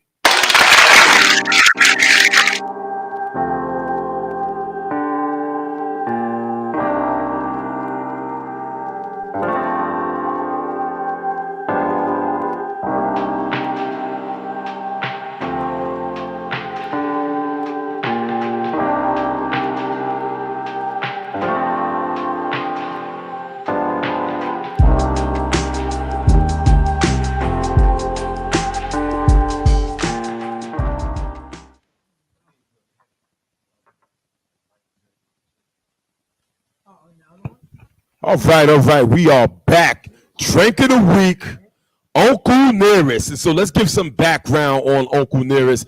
This is a particularly good story in my eyes because this is a story about a former slave who is accredited with being the very first Black master distiller in the country, and that's a distiller, someone who has mastered the process of distilling whiskey.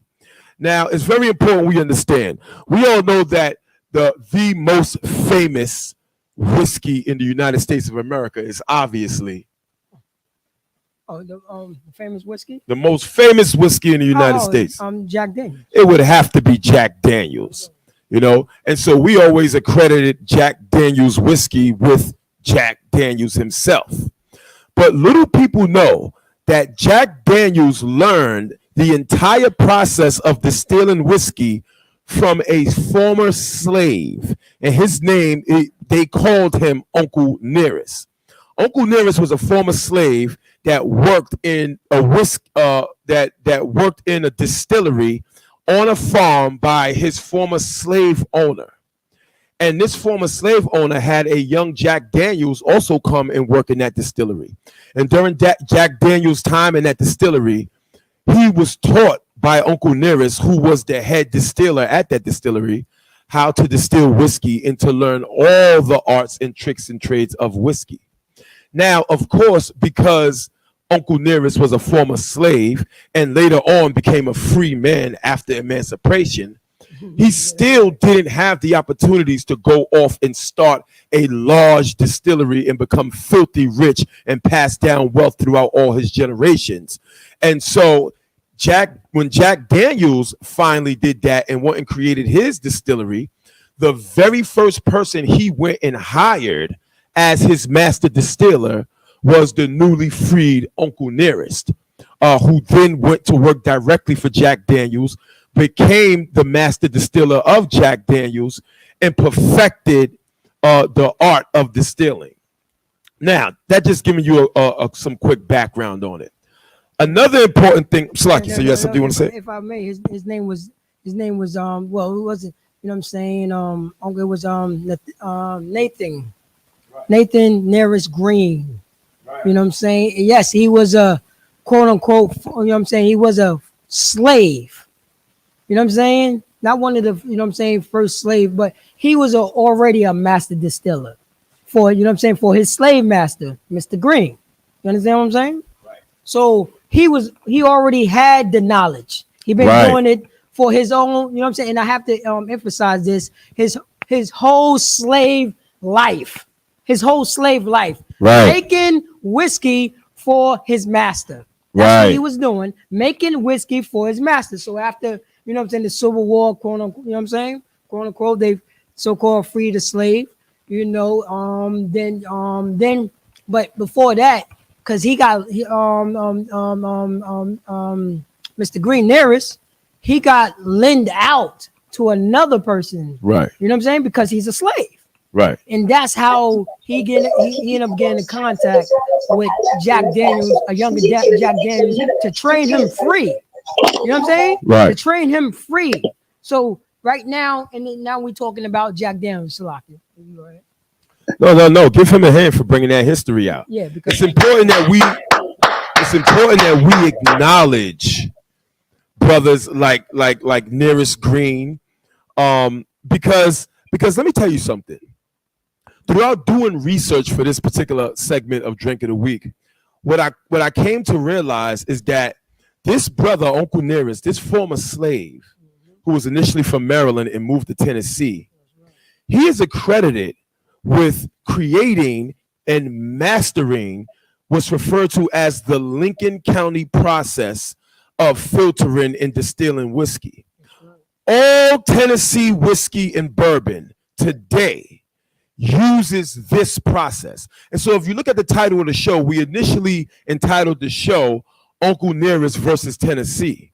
But after doing the research for the show, we realized that all Tennessee whiskey is Uncle Nearest whiskey. All whiskey that you drink comes from a black man.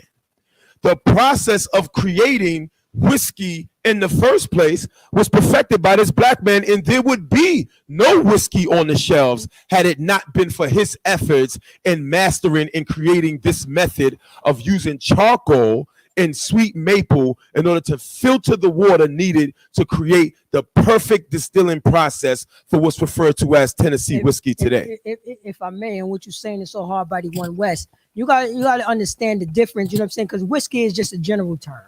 You know what I'm saying? Whiskey is a general term. You know what I'm saying? Whiskey, you know, like, you know what I'm saying?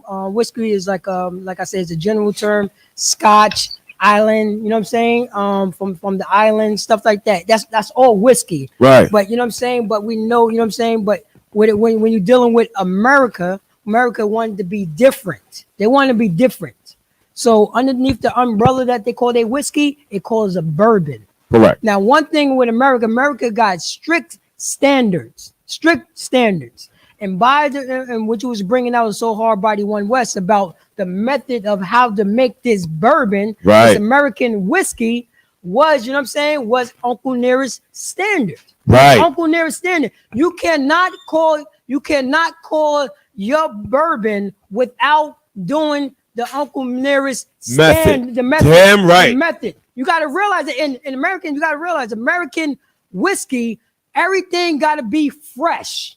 Right. Fresh barrels, fresh charcoal, fresh trees, fresh everything to call yourself, you know what I'm saying, bourbon, and it have to be 3 years or less. Right. You know what I'm saying? To call it American bourbon. The standards are so hard. You cannot reuse American cask.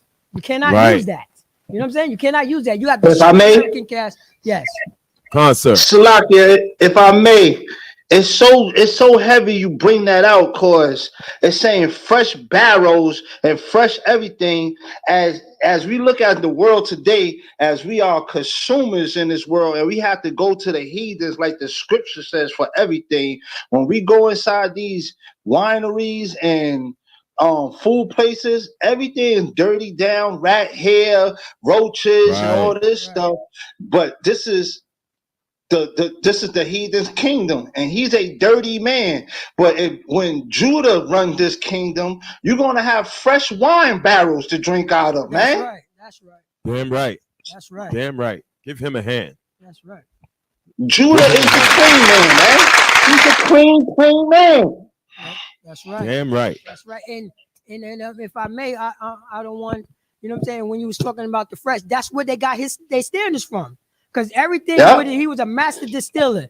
Guarantee he wasn't using the same. He wasn't doing the same thing. His process. It was his process, and it was, you know what I'm saying, and it was happening in Tennessee. That's Tennessee. Damn whiskey. right, Tennessee whiskey.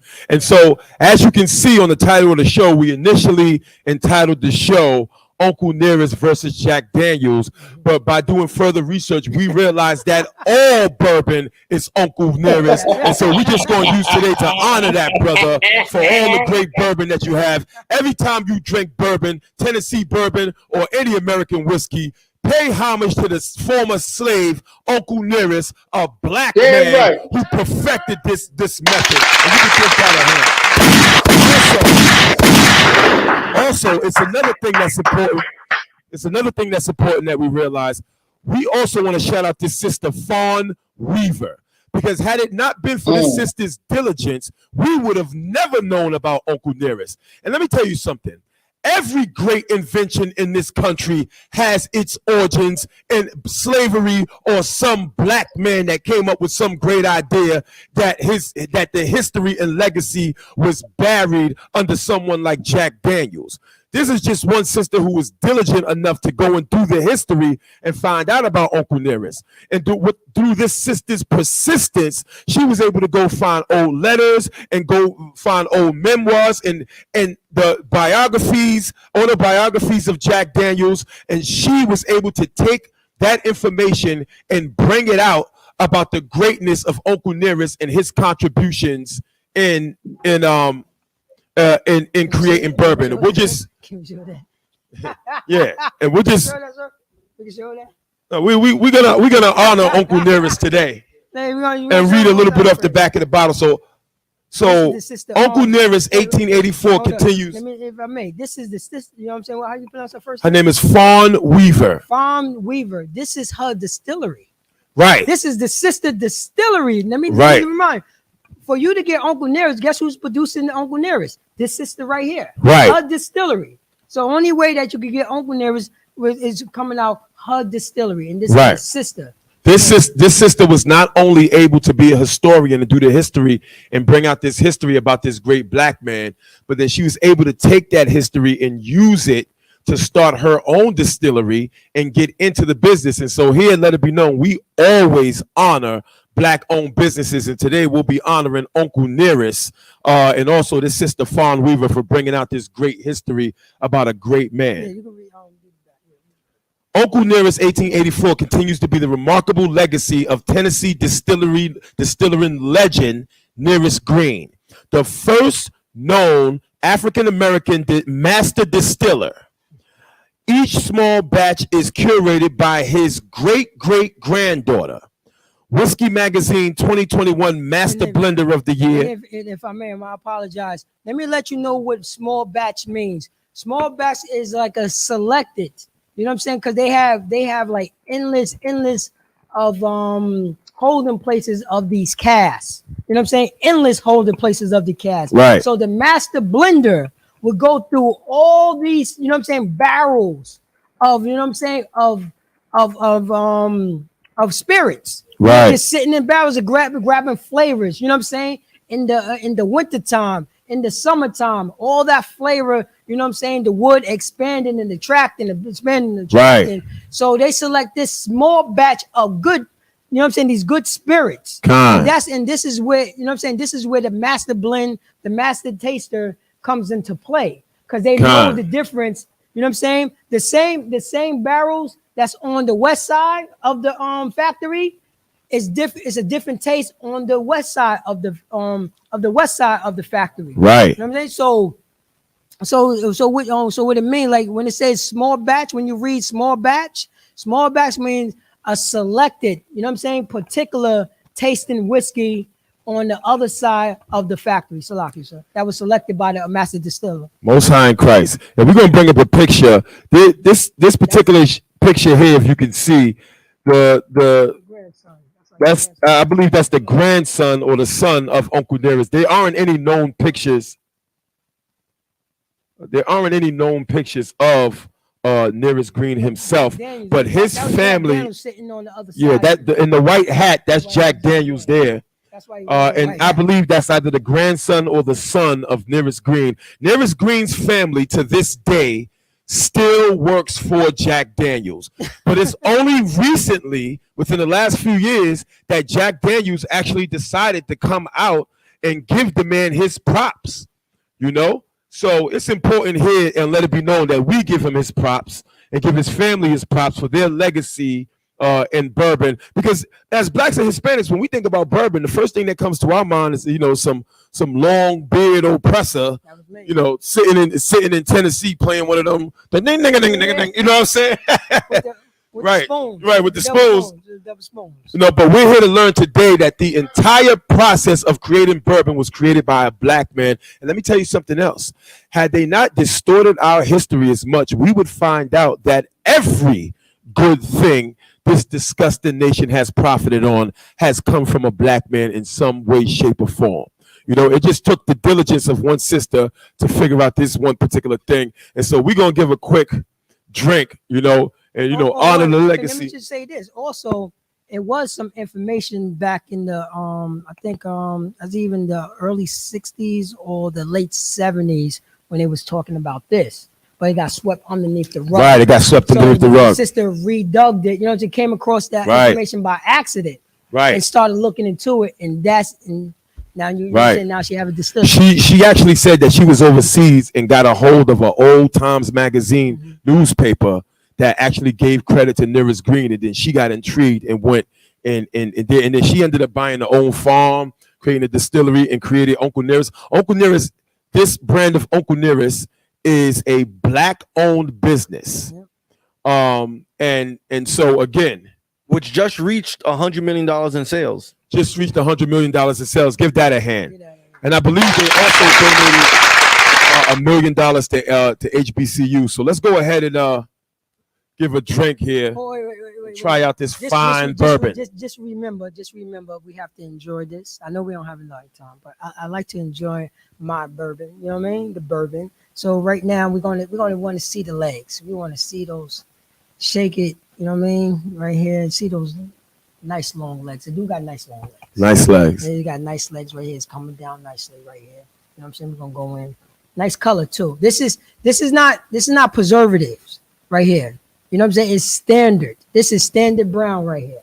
This is from the barrels. You know what I'm saying? There's no food coloring or anything like that. You know what I'm saying? That's one thing about bourbon. Everything got to be fresh. Right. Everything. They're not trying to hear anything. It's so restricted.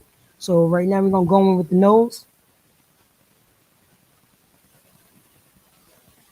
See right there. And one thing about what American bourbon, majority of their they make is through corn. You know what I'm saying? That's why you get a lot of sweet taste. You know what I'm saying? The main thing is also corn. And this is also, what is it, 96 proof? Yeah, this is 96, 46 by volume. So, you know what I'm saying? It's pretty much up there. But that's good for a bourbon.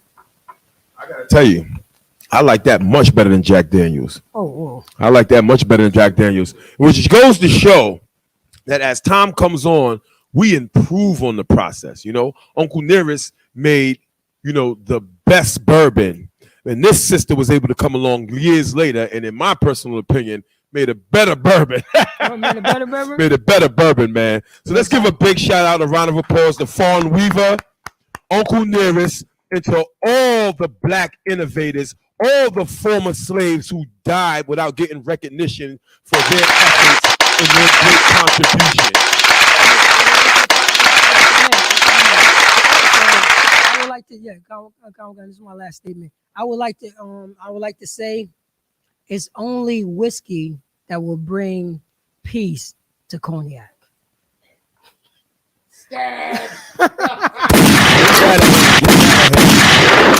Matter of fact, in Hariyala's defense, I'll tell you one thing. I'll say one thing to that, and then we got to get up out of here. We're going to do war report, or okay, we're gonna get up out of here. We got one more article. Okay, one more article. Con. But yes.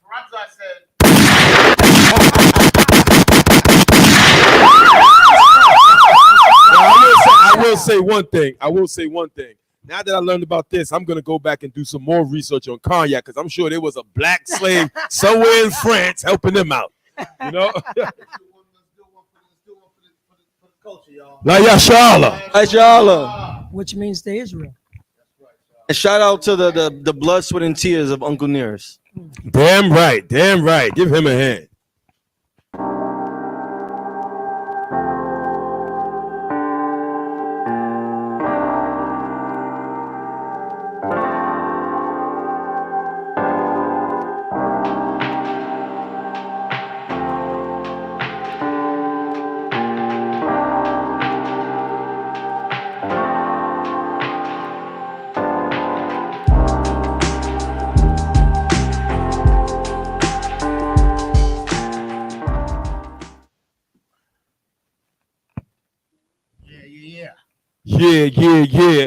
Yeah, so listen, yo, real quick, if they tune in, yo, give Officer Perazza a hand, man. Give him a hand.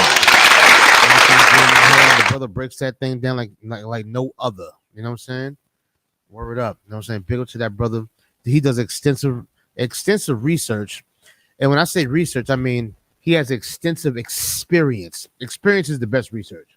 Damn right. He has experience. You know what I'm saying? That's why the brother can tell you about the legs on it, how it smells like nutmeg and cinnamon and apples and oranges and peaches and grapes and berries and all of that. And you just a nigga that drink. You don't know what he's talking about. But the brother does an excellent job. Big up to the drink of the week. Now we're gonna move on, man. Listen, we done brought up the NFL, how that's disgusting and racist and nasty. We done brought the oppressive girl, you know what I'm saying, who spray painting girls' her oppressive friend's face black and calling her a slave. You're gonna wash my laundry, and I'm black and I'm proud, and this, that, and the other. You understand what I'm saying? Now we're gonna switch it up just a little bit. We're gonna talk about the Most High God. You know what I'm saying? Right. Real quick before we go into the article, anybody that's tuned in right now, we got 30-some people tuned in. If you believe in the Most High God, put a 1 in the chat right now. If you believe in the Most High God. If you believe. If you don't believe in the Most High God, put a 0. Right. But if you believe in the Most High God, put a 1 in the chat right now if you believe in the Most High God. If you believe this is a power that makes the sun rise, makes the moon rise, that can stop the waters at the shore and not let it overflow when he chooses not to. Now, say if you believe in the Most High God, the one that put the breath in your lungs, allows you to see out your eyes, if you believe in the Most High God, put a 1 in the chat. If you don't, then put a 0. That's fine. This is not a debate. I just want to see who believes in the Most High God for real, who really believes in him, who really honors him and respects him. You understand? Put a 1 in the chat, man. And let's stop playing. We got disgusting, filthy, nasty, stinking people out here that don't believe in the Most High God. We should push this truth and push the Most High God more than they push crack, more than the CIA push heroin, more than the DEA push all these drugs. We should push the Most High God more than that. Damn right. If you really believe. Now, if you believe, and if you could be a fool for the Most High God, if you can be a kamikaze for the Most High God, put a 1 in the chat. That's all I want to know. You just put a 1 in there if you're for real. Or put a 0. Whatever you want to do. Now you put a 1 in there. Most High in Christ. I see a few 1s in there. I see a few 1s. Most High in Christ. And we greatly appreciate your 1s. Now we're going to talk about how the Most High God is being spoken about from these disgusting, filthy, nasty heathens. Let's see what they got to say about the Most High God. What's the next article we got coming up? Let's see what they say about us. All of the 1s. Let's see what they got to say about our Most High God, man. Our power, the one that took you away from weed, took you away from being a hoe, man or a woman, took you away from being a nasty, disgusting, sexual deviant, drug addict, alcoholic, mean, evil, nasty, emotional, quick-tempered, disgusting, filthy, monkey bastard, the one that took you from that and cleaned you up and dusted you off, put you through a spiritual car wash, made you brand new, detailed you, made you brand new. Let's see what society has to say about him. this new society that we live in now. Let's see what they got to say about them. You understand? Let's read what we got. Come on with it. Church of England to consider use of gender neutral terms for God. Say it again. Church of England to consider use of gender neutral terms for God. Oh, it's a gender neutral thing. Now they're trying to make God gender neutral now. Gender neutral. Yeah. So he's a hermaphrodite. He got a schlong and a poo-tang thing. You know what I'm saying? He's gender neutral. You see what how they talk about the Most High God? Give it. Come on, bring it on. This is what they're talking about now. You know what I'm saying? This is what they're talking about now on the news. They're pushing this on the news, but this is old. But they rehash. You know what I'm saying? And you know what I'm saying? This is out of. You know what I'm saying? This is out of your. You know how to burn their mind. Is it on? Is it on? Common Con. So I'm just letting you know this is old news, but this is like 2 days ago. This is like 3 days ago. They're talking about it on the major news now. Here you goes. Yeah. Let's go. You go ahead, Shar. You want to say something? I want brother to chime in on this. I want the chat to chime in on. I want to hear. We want to chime in on this. It was too many ones for y'all not to chime in on this. What do you think? All the ones. What do you think about a gender neutral God? Do you serve a hermaphrodite God? He got a rod and a twat? You know, this is, maybe he has none. No, what's going on? What is going on here? Go ahead, Show. What you got? It was to be expected because you know they already made God gay a couple of years ago. They already allow people of religious power allowing gay and same-sex marriages in the church. You know what I'm saying? So it was only a matter of time before they started to say not the man of war, but a God of war. Not he is our king, but God is our. You know what I'm saying? Like it's only a matter of time. This is in the scripture. They're gonna start changing and everything, taking things out, putting things in.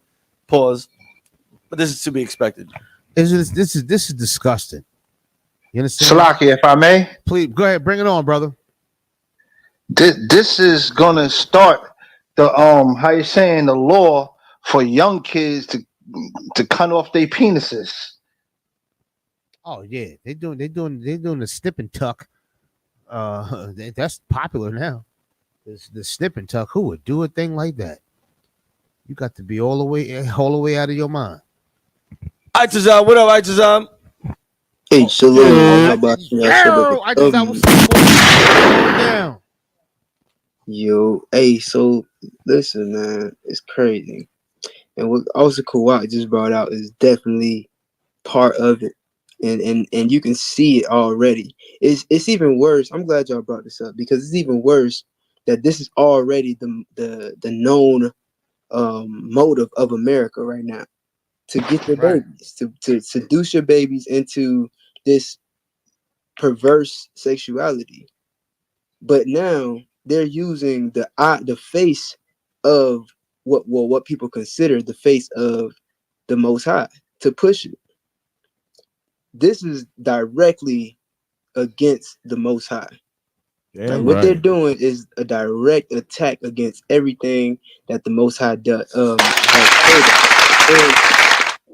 And it lets you know that they are the Antichrist. They are the ones against God and against Christ. And even furthermore, if I could also Shalayala, if I may, because this topic right here is so heavy, and I don't think people really fathom just how detrimental all of this everything that you're bringing out right now, how detrimental it is. I want to touch on the LGBT community, and not in that way. Pause. Salah. Damn. We was about to say what's going on there, bro. What you talking about? That was easy. What you got? What you got? What you got, Atazah? What you got? Come on, sir. So you gotta understand, right? First of all, like if we want to talk about the LGBT community, they use the rainbow flag. They use the rainbow as their flag to represent them as a community. You understand? So now everybody knows that that rainbow flag is associated with the LGBT community. Well, where did the rainbow come from? The rainbow was a sign from the Most High God that he wouldn't flood the earth again as punishment for our sins. You understand? Well, they turned around and took that and turned it into their representation. Now, the thing that God showed us to prove that he would not, destroy us by floods again, they took and turned it into their abominable symbol. Right. And what's even worse is they're doing it to children, which is the Most High's pride and joy, man. The children are the inheritance of the Most High. And now you're turning around and you're putting that rainbow flag on our babies. These people are directly in opposition to the Most High God. They are not the Christians. They are not the men of God. They are not the priests and the Catholics and you know what I'm saying? They are devils that the Bible speaks of. And Salakia, so if I may, damn right, Salakia, sir. Give him a hand off side to side. If I may, and you write about, talking about the children, they are grooming our children for this type of behavior, or anything goes behavior. So right now, they can't teach it to us because we know better, but they're going to teach it to our kids. They're going to teach it to our kids because our kids don't know better. Salakia. So. That's an absolute fact. You understand what I'm saying? You know what I'm saying? Let me tell you something. Society has their eye on us, and they got good aim. You understand what I'm saying? And this is just a part of the disgusting plot to make our race disgusting and filthy and just nasty towards the Most High God. You understand? Go ahead, Hardy. You want to say something? Go on. So no, because it's disgusting as this is. I mean, like Officer Shah said. I mean, of course we saw this coming, but what really stands out is the fact that to speak out against it is a bad thing in the eyes of the world. Because they'll say, listen, the reason why we have to make God and everything else gender neutral is so everybody can fit in, so that nobody feels out of place. So then why is that not the case for the people who speak out? Salakia, brother. I had to cut you off real quick. Salakia for this, because you just made a point about how they go against it. You just had the brother from the Brooklyn Nets, Cam Thomas, say no homo, right? And that's our slang. Right. And he had to pay a $40,000 whatever ticket, whatever they gave him, just for using regular black culture slang. Damn, 40 bands? 40 bands, 40,000, and he's a rookie guy, and he don't even got cake like that. You understand? So it's like it's harsh what they did for him saying no homo, because he is a first-year player and he don't even have money. Right. That's a damn shame, man. And what blacks and Hispanics need to realize is that don't get tricked by this idea of all inclusiveness. We hear things like this and we say, oh, they're just making an effort to make everyone all inclusive. The only people who are not included are the people who speak out against the very act. We are not included. The ISUBK and the Commander General Yohana, we are not included in their all-inclusiveness, because the very moment that we speak out against it, we're considered outcast. If it was really all-inclusive, then they would include the people who speak out against it. It is not all-inclusive. It is an agenda. It is an agenda and a direct attack on your children. It is a direct attack on your households, on your families.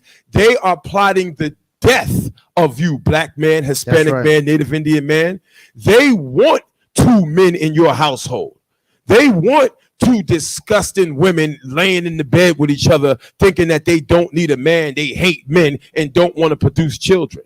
When we look at all of the hard, man, what was that a week ago that we brought out the stories about it was Child Trafficking Month or Human Trafficking Month, and the horrible stories that come out because of this disgusting culture. We don't want no parts of it. We know who the Most High God is, and we don't want no parts of your gender-neutral God. So answer this question. Why aren't we included? Why do we have to be ostracized? Why are our videos being taken down when we speak about your disgusting behavior? Because it is not all-inclusive. Let me tell you something. This agenda is a gang worse than the Bloods and Crips. They are an absolute gang, and they are going to push this agenda in the schools and in the homes, and as we can see, even in the scriptures themselves. Watch, there's going to be a new Bible. There's going to be a new Bible come out soon. And all of the pronouns call it the Most High God, they're going to be gone. Right. It'll probably be it, or them.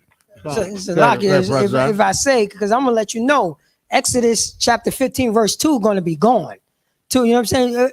Exodus chapter 15, verse 2 and 3 will be gone. So I can say, if I can say. Well, can you bring it out, bro? Oh, I can bring it out. Can we hear it? What you got? The Most High is my strength and song, and He became my salvation.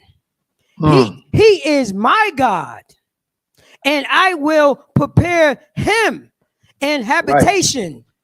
My Father's God, and I will exhort Him. I got more on that. Hold on a second. I heard a lot of hymns and he's and fathers. That sounds like a gender thing to me, don't it? No, that's all wrong. That was all printed wrong. That's all wrong. That was too soon. That's bias. That was too soon. That was too soon. I read the wrong Bible. Not the him and the father. I read the hymn. I read. What Bible are you reading out of, brother? I'm bringing. Wait, you telling me that wasn't the shims and the he and the no that was 1611 right there. I ain't hear no mo fathers. No, I'm saying. So if I may, and we got Exodus. We got Exodus chapter 15, verse 3. Here we go, right here. The Most High is a man of war. Damn right. The Most High is a man of war. Clap it up.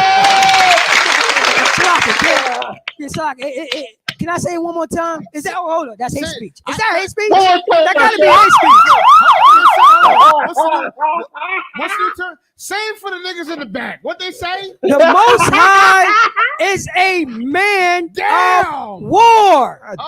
Check it out. You ready for this? You ready for this right here? Hit the womp. And I got more on it. Hold on. Go ahead. The Most High is His name. Is what? His name. You said damn right.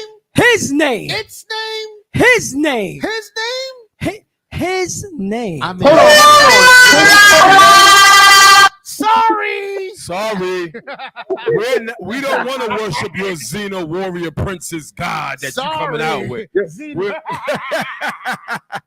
We worship the Most High God, the true God of the Bible. Take that masculine garbage up out of here, sis. And stop. Go ahead. What you got?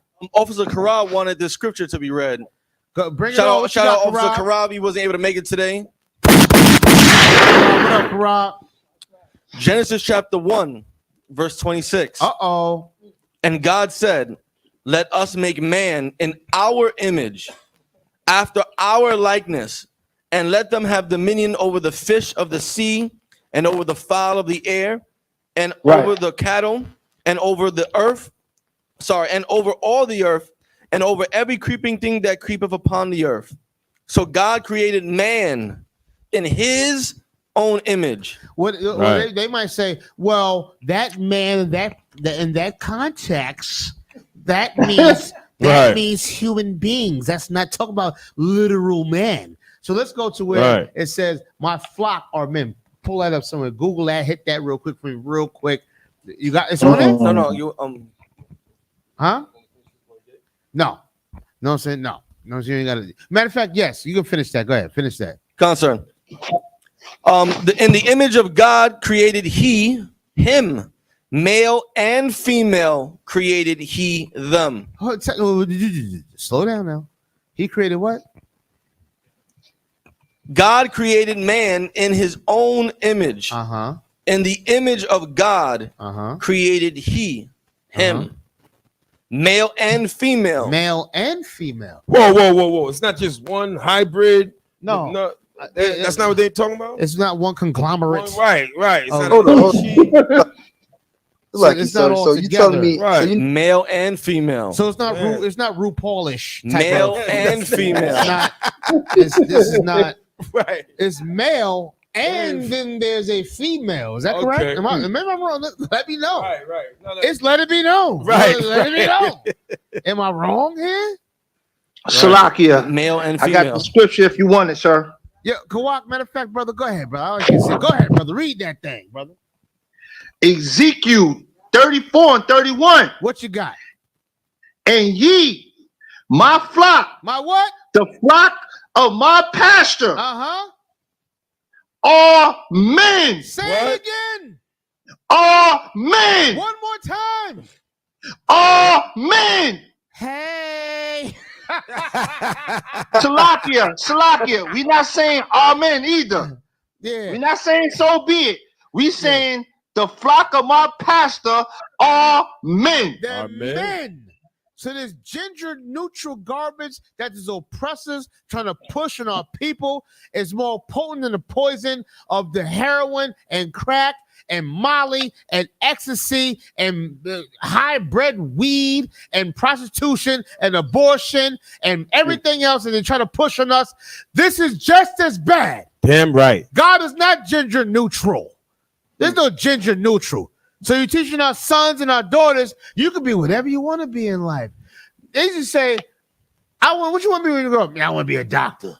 Right. I want to play basketball. Right. Now it's what you want to be when you grow up? I want to be a woman. Right. I want to be, come on. Let's separate from this society, y'all. It's time to separate now. Let me tell you, we separate. For y'all listening right now, if you got an issue or a problem with somebody, you better forgive them right now. Right. You better go to them and forgive them and say, listen, we had this issue. It bothered me. I did things that bother you. And let's fix this right now. Damn right. And forgive each other. That's how you remove yourself from the society. Damn right. You understand what I'm saying? Stop doing whatever wicked thing. You can't stop your thoughts. You might have some thoughts, but stop your wicked actions. You understand? Don't be a whore. Don't be a whoremonger. Don't be a sexual demon. Don't be a thief. Don't be a liar. Don't be a backstabber, backslider, gossiper. Don't do that. Stop. That's how we win. Damn right. You understand? Or if we don't, you know what you're going to do? Accept some hermaphrodite as your God. We're going to boo that. That's what's going to happen. You're going to accept some hermaphrodite as your God or some sexual funny, funky, funny-looking freak as your God. Right. And you're better than that. Damn We're right. better than that. We deserve more than that. The flock of our pastors are what? Read it again. All men. We're men. You understand? Now, that don't mean the sisters ain't got no job. You got a hell of a job. You got a hell of a job. Give the sisters a hand. No man that can do what a sister can do. A husband told me, he's like, you know what it means to give birth? Or imagine a watermelon come at the tip of your penis. I almost passed out thinking about it. Thank you. I almost passed out. You know what I'm saying? I almost passed out thinking about a watermelon come at the tip of your penis. You understand? Think about that. That's the pain a woman goes through bearing a birth. We're not women. And women are not men. Let's both honor and take pride and take strength in who we both are. We're not the same. You understand? You can snip it and tuck it and cut it all you want. You'll never be a woman. And you can strap it on and put it on real tight around your waist. You're not a man. Right. You understand what I'm saying? And God's not confused like that. He's not the author of confusion. Please give me that real quick. Listen, we got that too. Brothers, please pull up that real quick. You understand? In the chat, is the chat responding? What y'all think about a neutral God? Are y'all willing to serve a hermaphrodite God? Salakia. Come on, Kawak, bring it on. 1 Corinthians 14 and 33. Give it to me. For God is not the author of confusion. I think I'm a man. Say it again. For God is not the author of confusion. Next week, Wednesday, I'm going to be a woman. Say it again. For God is not the author of confusion. I was born a man in a woman's body. Say it again. For God is not the author of confusion. I don't think God's confused. I think he's not neutral in anything. Salakia. Bring it on outside. What you got? Hey, real quick. Come on with it. Salakia. So you understand it like that? What that is? That's Greek culture. You understand? Like there, if you ever heard of there's a Greek pseudo god called Hermes, and Hermes married another pseudo goddess, quote unquote, named Aphrodite, and they had a child, and they named the child Hermaphrodite. And they didn't know, they said that the child would bounce back and forth from gender to gender. Right. That's Greek culture. Right. You understand? Well, our God is not Greek. And if you want to serve that, then you don't serve the Most High God. That's you serve right. the Greek gods, the homosexual gods. That's right. Give him a hand, please. Give him a hand. Big hand.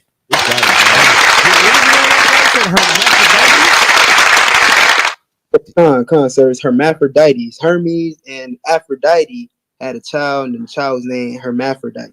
I'm just going to assume that's where we get the term hermaphrodite from. Yes. When you're born with these so-called two genders or whatever the case may be. That's it. Let me tell you something. If you ain't serving the Most High God in the Israelite School of Universal Practical Knowledge, I'm going to pray for you. You lost. Damn right. You know what I'm saying? You were drowning in some deep water in the dark. You understand? Haryala? No, this disgusting story came out of the Church of England. Big shout out to ISUPK UK. Captain Parasha, all of them out there.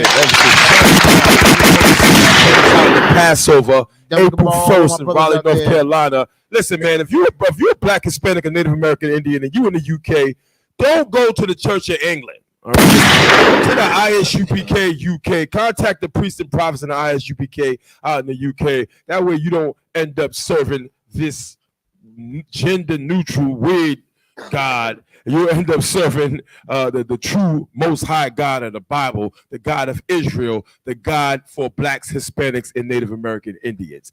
We're going to get up out of here, man. Yo, big shout out to the chat, all of our supporters, our family on Clubhouse. Big shout out to Officer Itazab. Big shout out to my man from Brooklyn, Officer Kawak. In the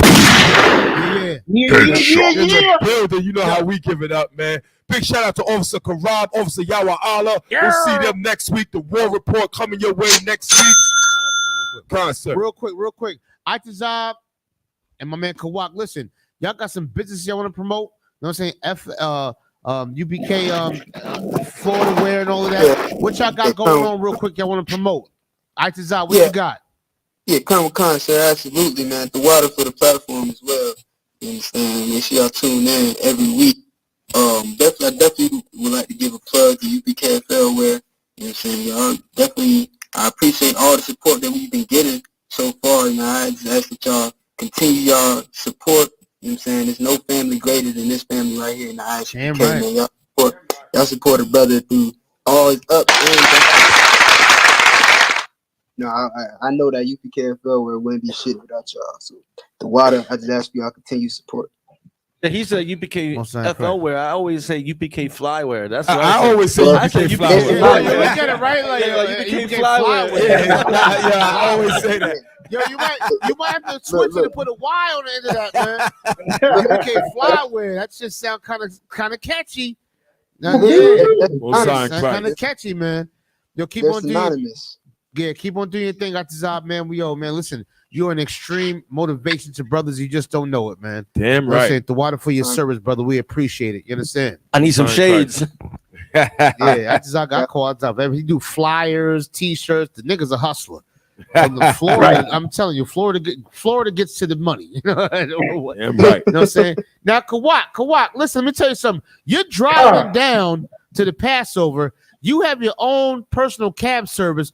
Will you be providing cab services at the Passover? You better say yes. Go ahead. Con, sir.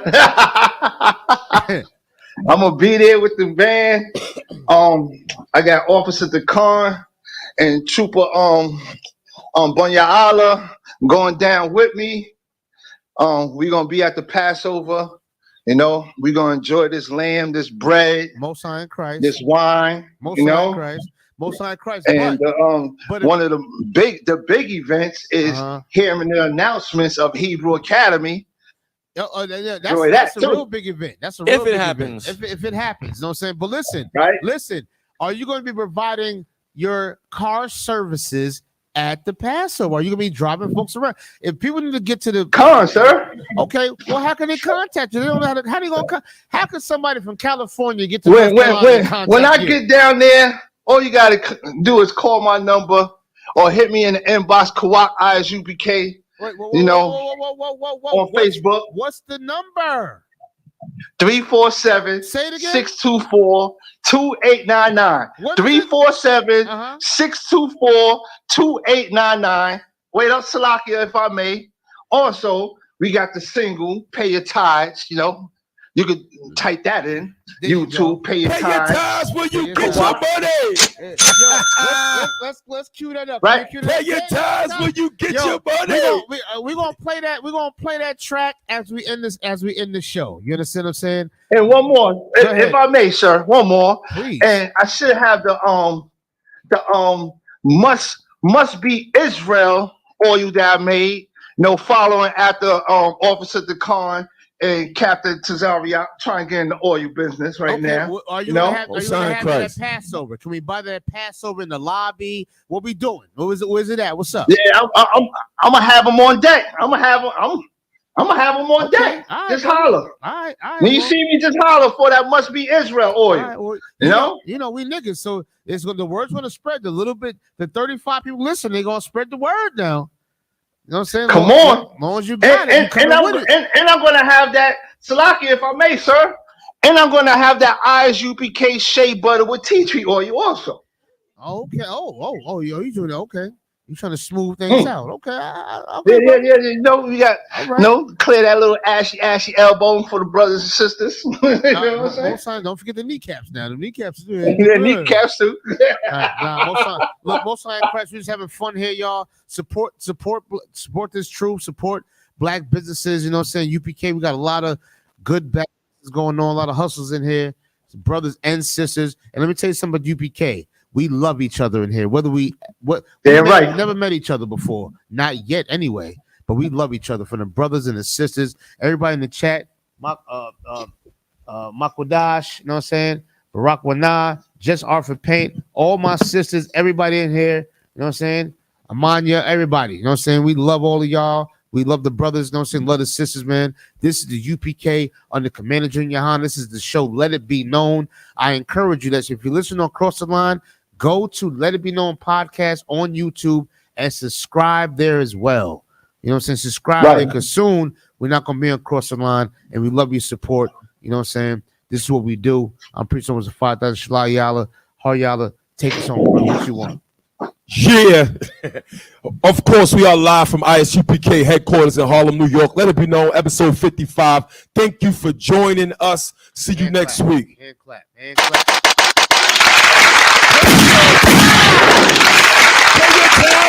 Get your money. What up? It's for the Lord. It's for the Lord. Pay your tithes when you get your money. Pay your tithes when you get your money. Huh? Pay your tithes when you get your money. Pay your tithes when you get your money. Money. Pay your tithes when you get your money. Money. Pay your tithes when you get your money. Melchizedek met Abraham returning from the slaughter of the kings. Abraham gave 10th of all his things. When the Christian robbed God that's a Christian robbing me. But you want to say how does a Christian rob thee? Money, the pastor is robbing me. Money, the Christian pastor is robbing me. Bring me your tithes inside the storehouse, so it could be me and every UPK house. I as UPK the stone, Commander Junior Honor is the pillar for the Lord's house. If you don't know the Bible, you won't understand what I'm talking about. And that right there might be bad for you. But listen, this is something ye can do. Honor the Lord with substance and give him your first fruits. Give and watch it come right back to you. Endure to the ending in this truth. Cause nobody is saved till Christ come back. The pastor lie about you being saved just to get that stack. Evil ass pastor. That's all he's for, the money, man. You understand? Want your money? Come on, let's get it. Pay your tithes when you get your money. Pay your tithes when you get your money. What? Pay your tithes when you get your money. Pay your tithes when you get your money. Money. Pay your tithes when you get your money. Money. Pay your tithes when you get your money. Tithes when you